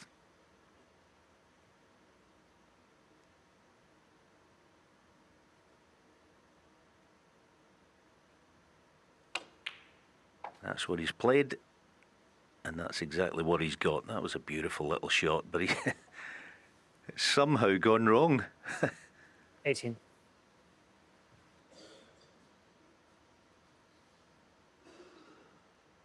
Yeah, no fault of his there. That's why he's smiling. He played a gorgeous shot, actually.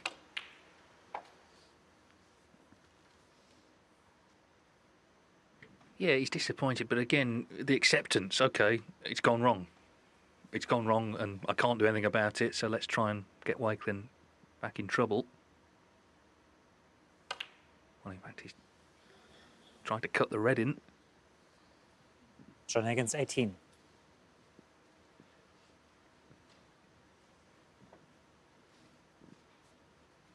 Wakelin, okay, can't see the red, but delighted that the break's come to an end.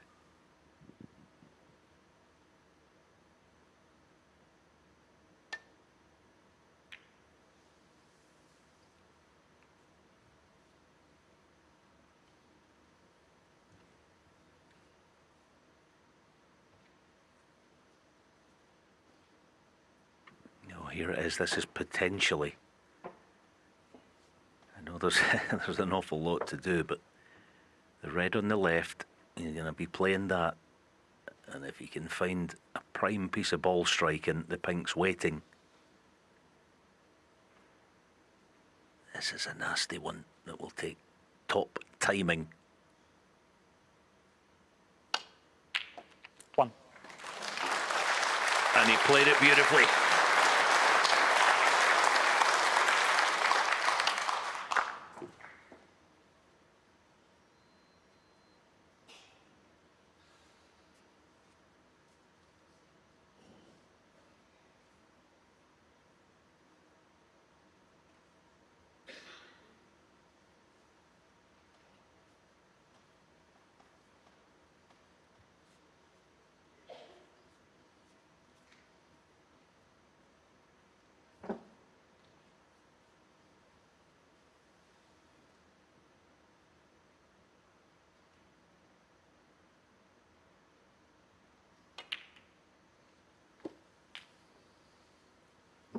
No problem.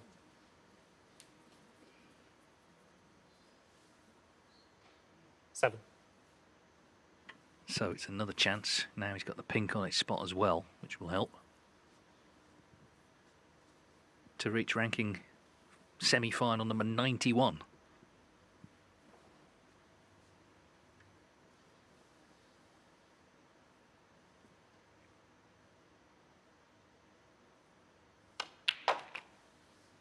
Eight.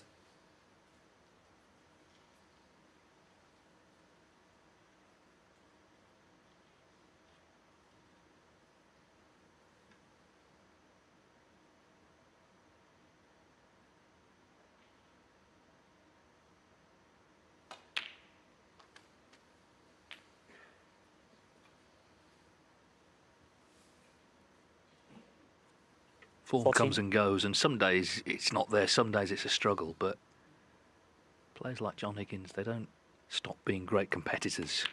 That ability 15. to just find something when it's not all coming easy, to dig in to that vast well of reserves that he has.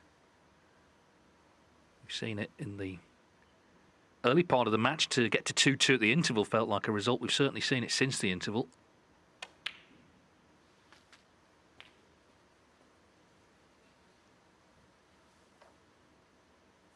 21.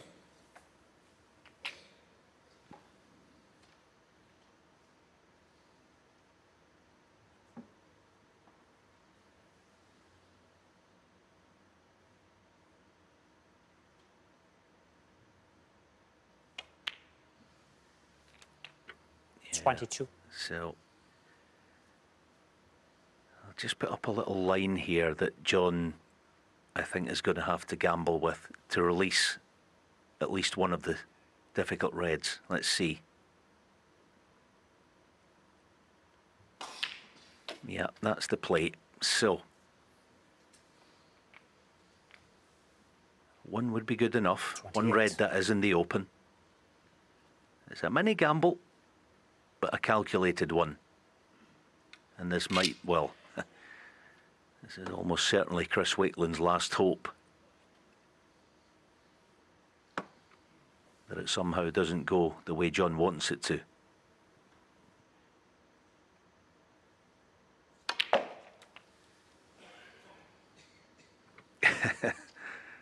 Well, 29. it's not ideal, but it's not terrible either.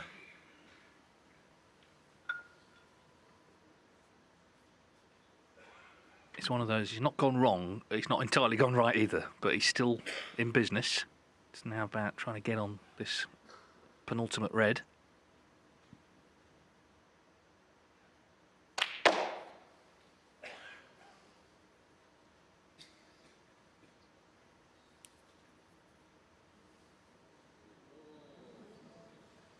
$34. He was watching, wasn't he? He was watching that cue ball. He kind of knew it was just running a bit. Yeah, it won't be entertaining the plant. It'll just be mindful. The red he's playing, just get on the side cushion. Don't get too. Oh, that's a poor one. Needs cover.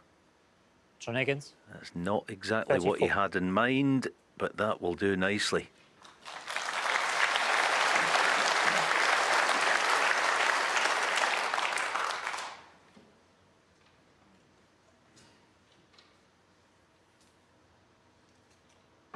Yeah, he's holding all the aces now, Higgins, because 30 in front just needs red with blue, pink or black, and Wakelin will need a snooker.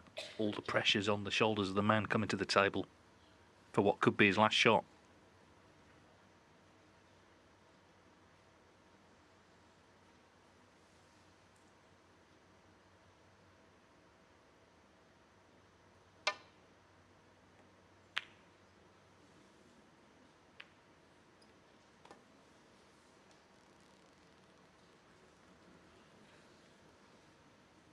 Yeah, John looks happy enough, so red with blue, pink or black should be enough.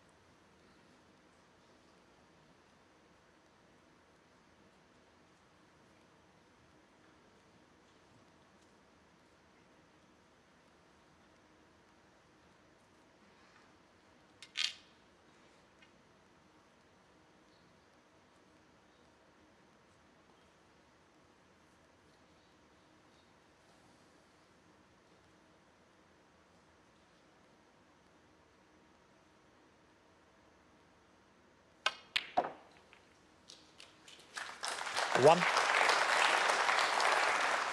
Well, of course, he will want the extra red as well, but the key thing is to knock this in. He's having another look at the score. 3 hours playing time. And barring snookers,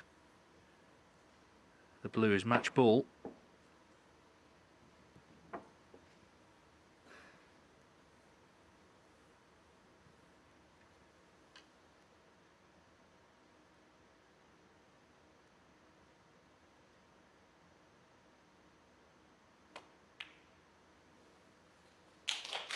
What an effort it's been. It's sheer willpower from Higgins. 6. So 1 snooker needed as it stands.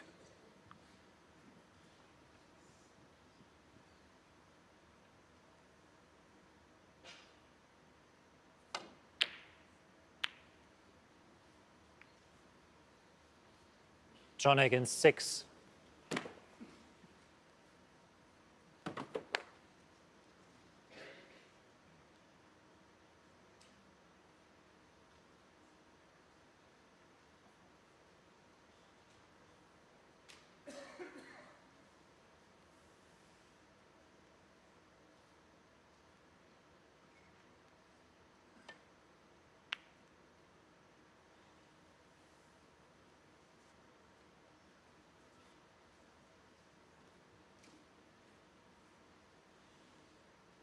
Well, no one said it better than the late, great John Virgo. There's always a gap.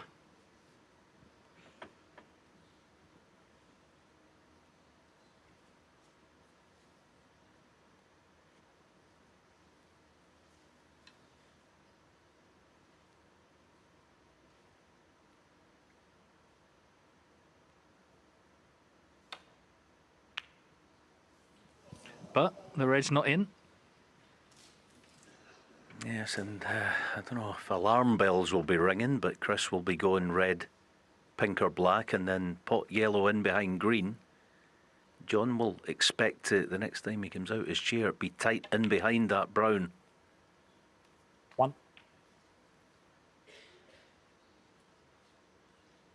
And to be honest, it's not really difficult at all.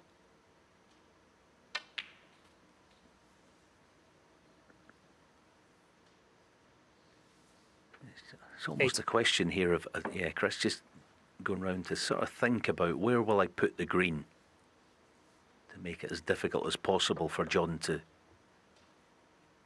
make contact with it.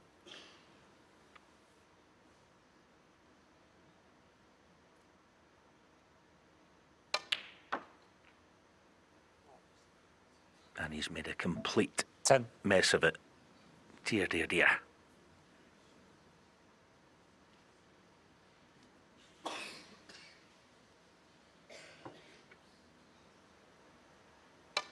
Yeah, once the cue ball halfway in, Balkan keeps it on the baulk line. Okay, he's still alive, but that was a golden chance to get John in lots of trouble. He can't do that now.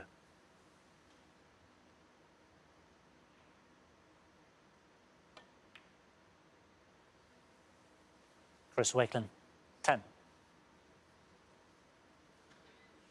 Yeah, it's such a reprieve, isn't it?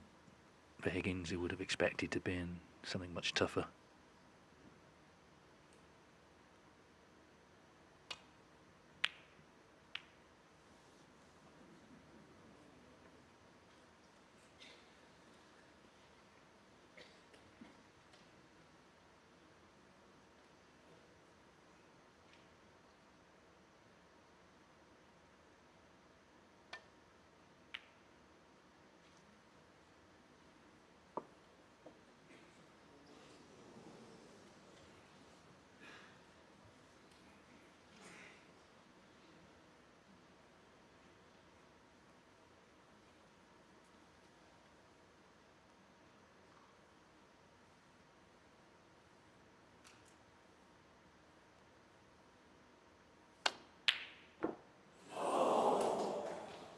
I mean, it was in, but but it's not in. It looked good all day, this.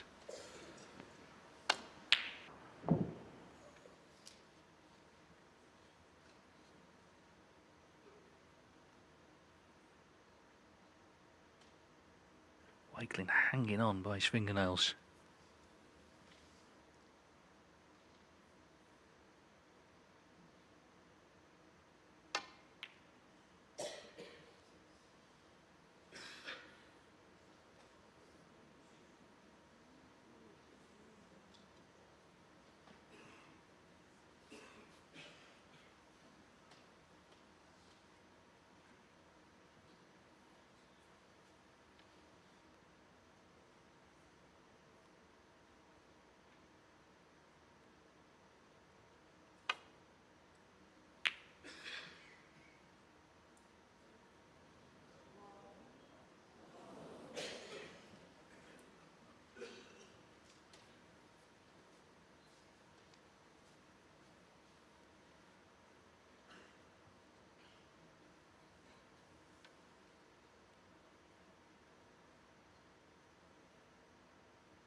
Yeah, no problem. The way the other colours are situated for John, in or over its own pocket, perhaps the green. There's no danger by playing that kind of shot, because potting the green's not a good option for Chris anyway.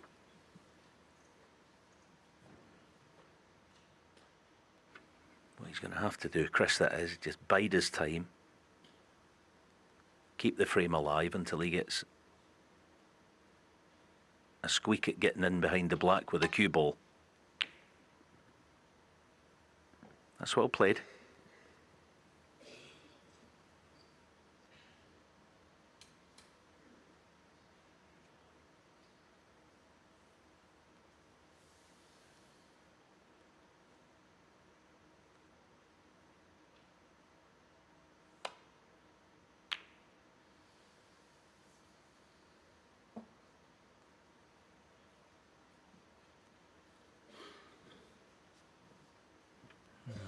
This doesn't exactly help his cause, being in one himself.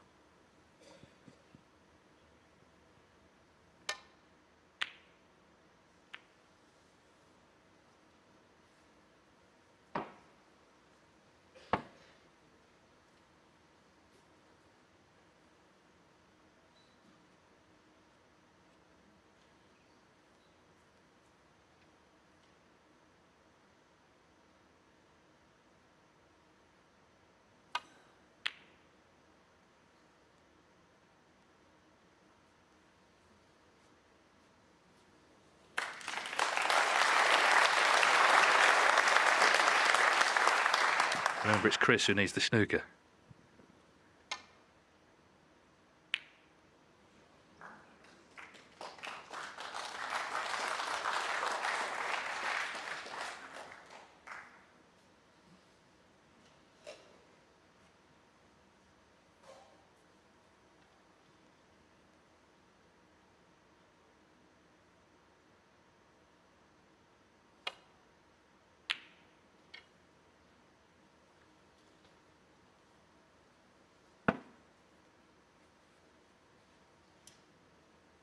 Okay, here's a half chance of getting the cue ball in behind the black. There's no double kiss on. But because the cue ball's going to come across the underside of it, it's difficult to get the pace. It's trying to play it a different way, the more difficult way. To get a tell in snooker, that is. So John will be a little bit relieved there. Because the black is the key ball for Chris to get the cue ball in behind.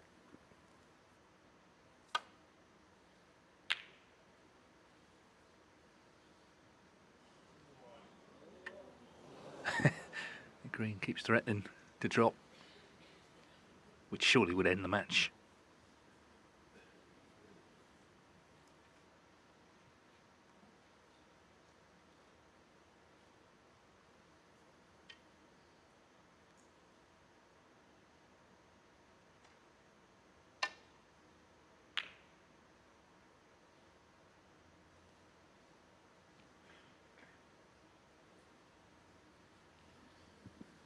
Well, cue ball on the side cushion, but again, the green is possible.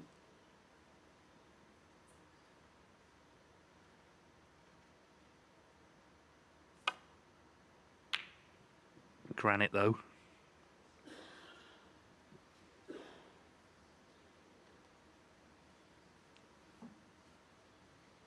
This is the problem. Sometimes when you need a snooker, your opponent might sort of whack the balls around or do something daft, but it seems very unlikely that John Higgins is going to do that. Be the last man.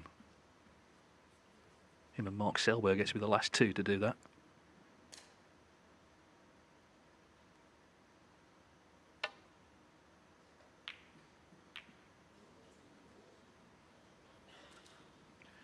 Well, another chance has come.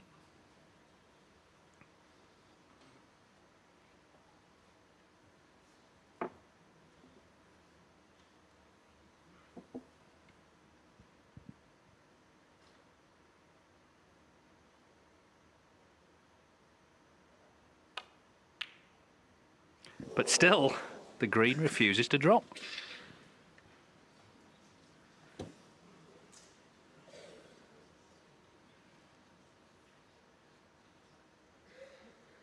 And if this were to turn, if Wakelin were to get the snooker and we go into another frame, it's a major test for Higgins.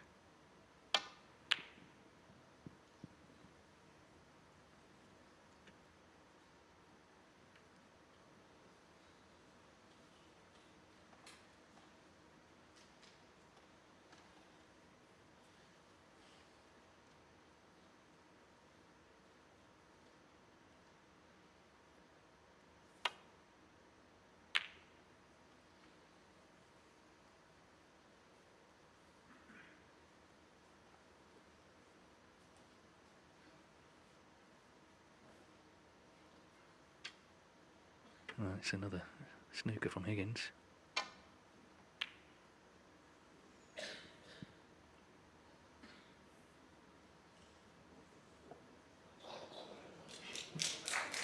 Wow. What a result. Yeah, no problem hitting the green, but Chris has got to just hope that whatever John leaves him gives him some kind of opportunity to get in behind that black or pink. And here's a reasonable chance. It's one of those little timing shots, just to almost between a stun and a screw shot, to just hold the cue ball tight in behind the pink. It's a tough one. But he timed it well. Needs a bounce. Good shot. Well done. Well played. This ain't a cinch hit. Far from it.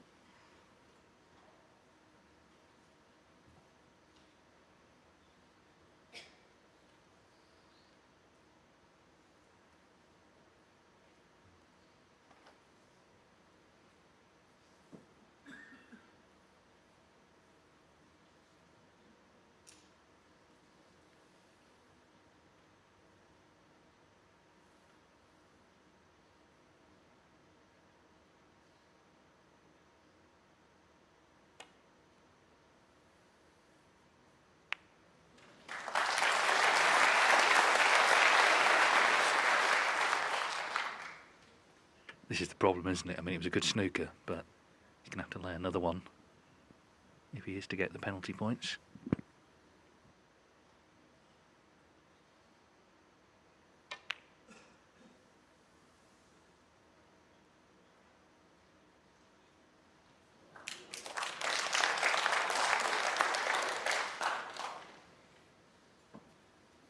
Good effort, but the sort of slow walk back to the chair tells you that Higgins can see the green.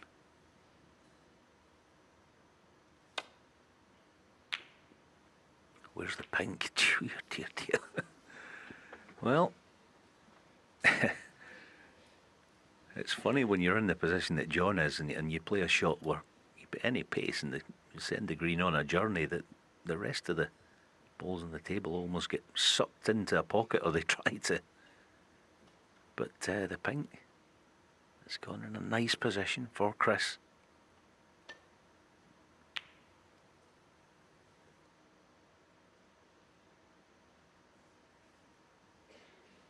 Well, the green's threatened to go in a couple of times, but they've been on this ball now for 12 minutes.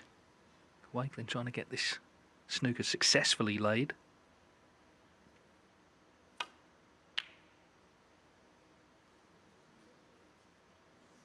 Higgins just trying to see the back of this ball.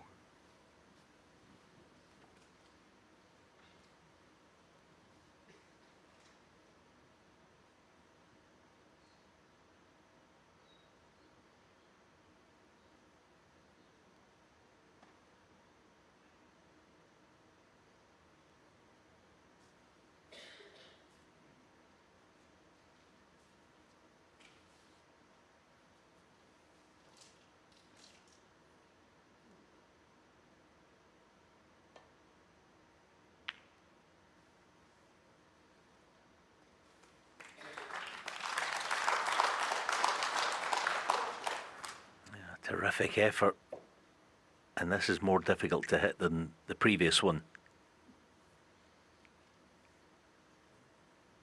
Yeah, John might get the spider out so that he can inject as much swerve as possible, but I think as well late on in a match, it's worth mentioning cushions do go a little bit square and don't slide to the right as we are seeing it off that first cushion.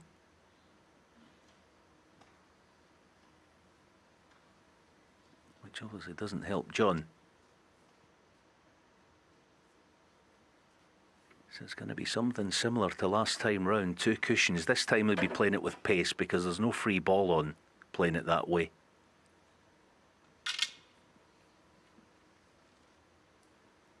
But, as I say, it's marginally more missable than the one last time round because he's got to play the short cushion first.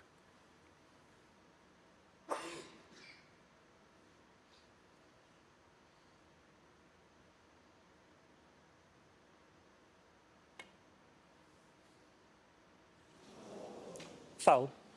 Chris Wakelin 4.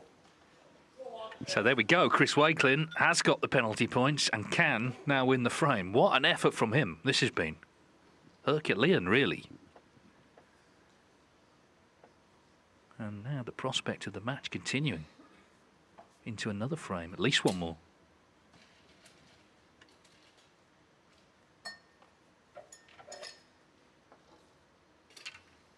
Yeah, that red light not on his face yet. That, of course, goes on the players who've been eliminated.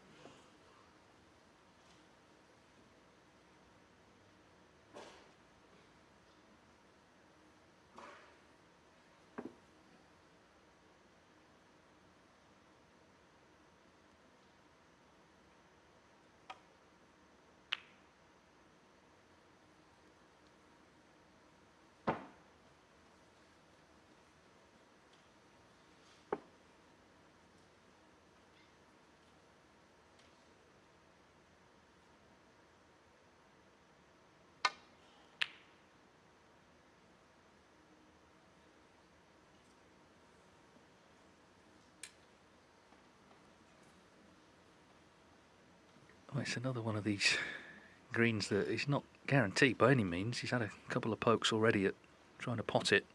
The difference this time, of course, if he missed it, Wakelin, there's enough on for him to win the frame.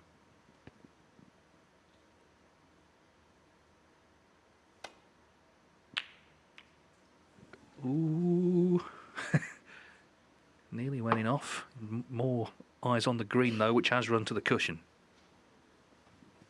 Yeah, just didn't feel it was worth the risk taking it on. So this frame now coming up to 42 minutes. We had a 46-minute fifth frame earlier.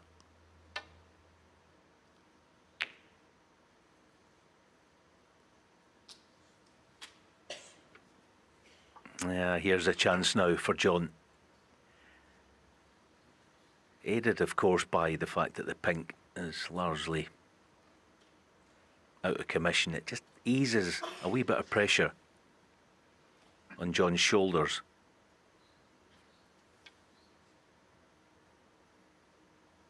That left middle pocket, just bear in mind that could be a problem.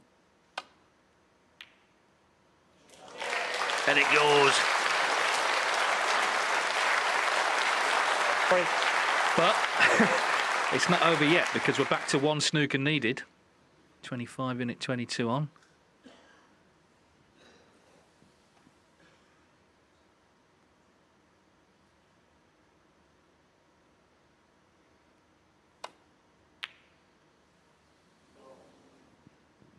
So the battle on the John green Higgins, becomes free. the battle on the brown. Wakelin back to the position he was in before, needing one snooker.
Yeah, I could see what Chris was trying to do there. He tried to get it a bit thinner than that and nestle the black towards the corner, but certainly being in the open, the black that is, doesn't do him any favours whatsoever.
Well, it's a snooker.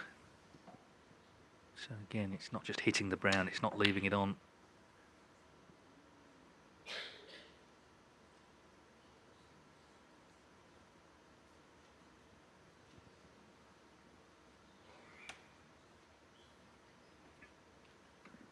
You still got to be careful, John. I mean, again, you don't really want to put the brown in or over because of where the pink is.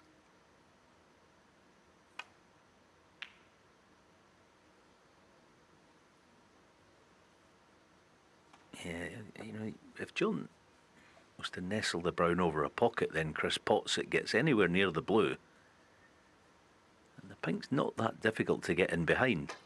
So still plenty of jeopardy around for John, but perhaps not now. That's surely Frank, it. it's it And for him, indeed he and that's John concedes. John Higgins.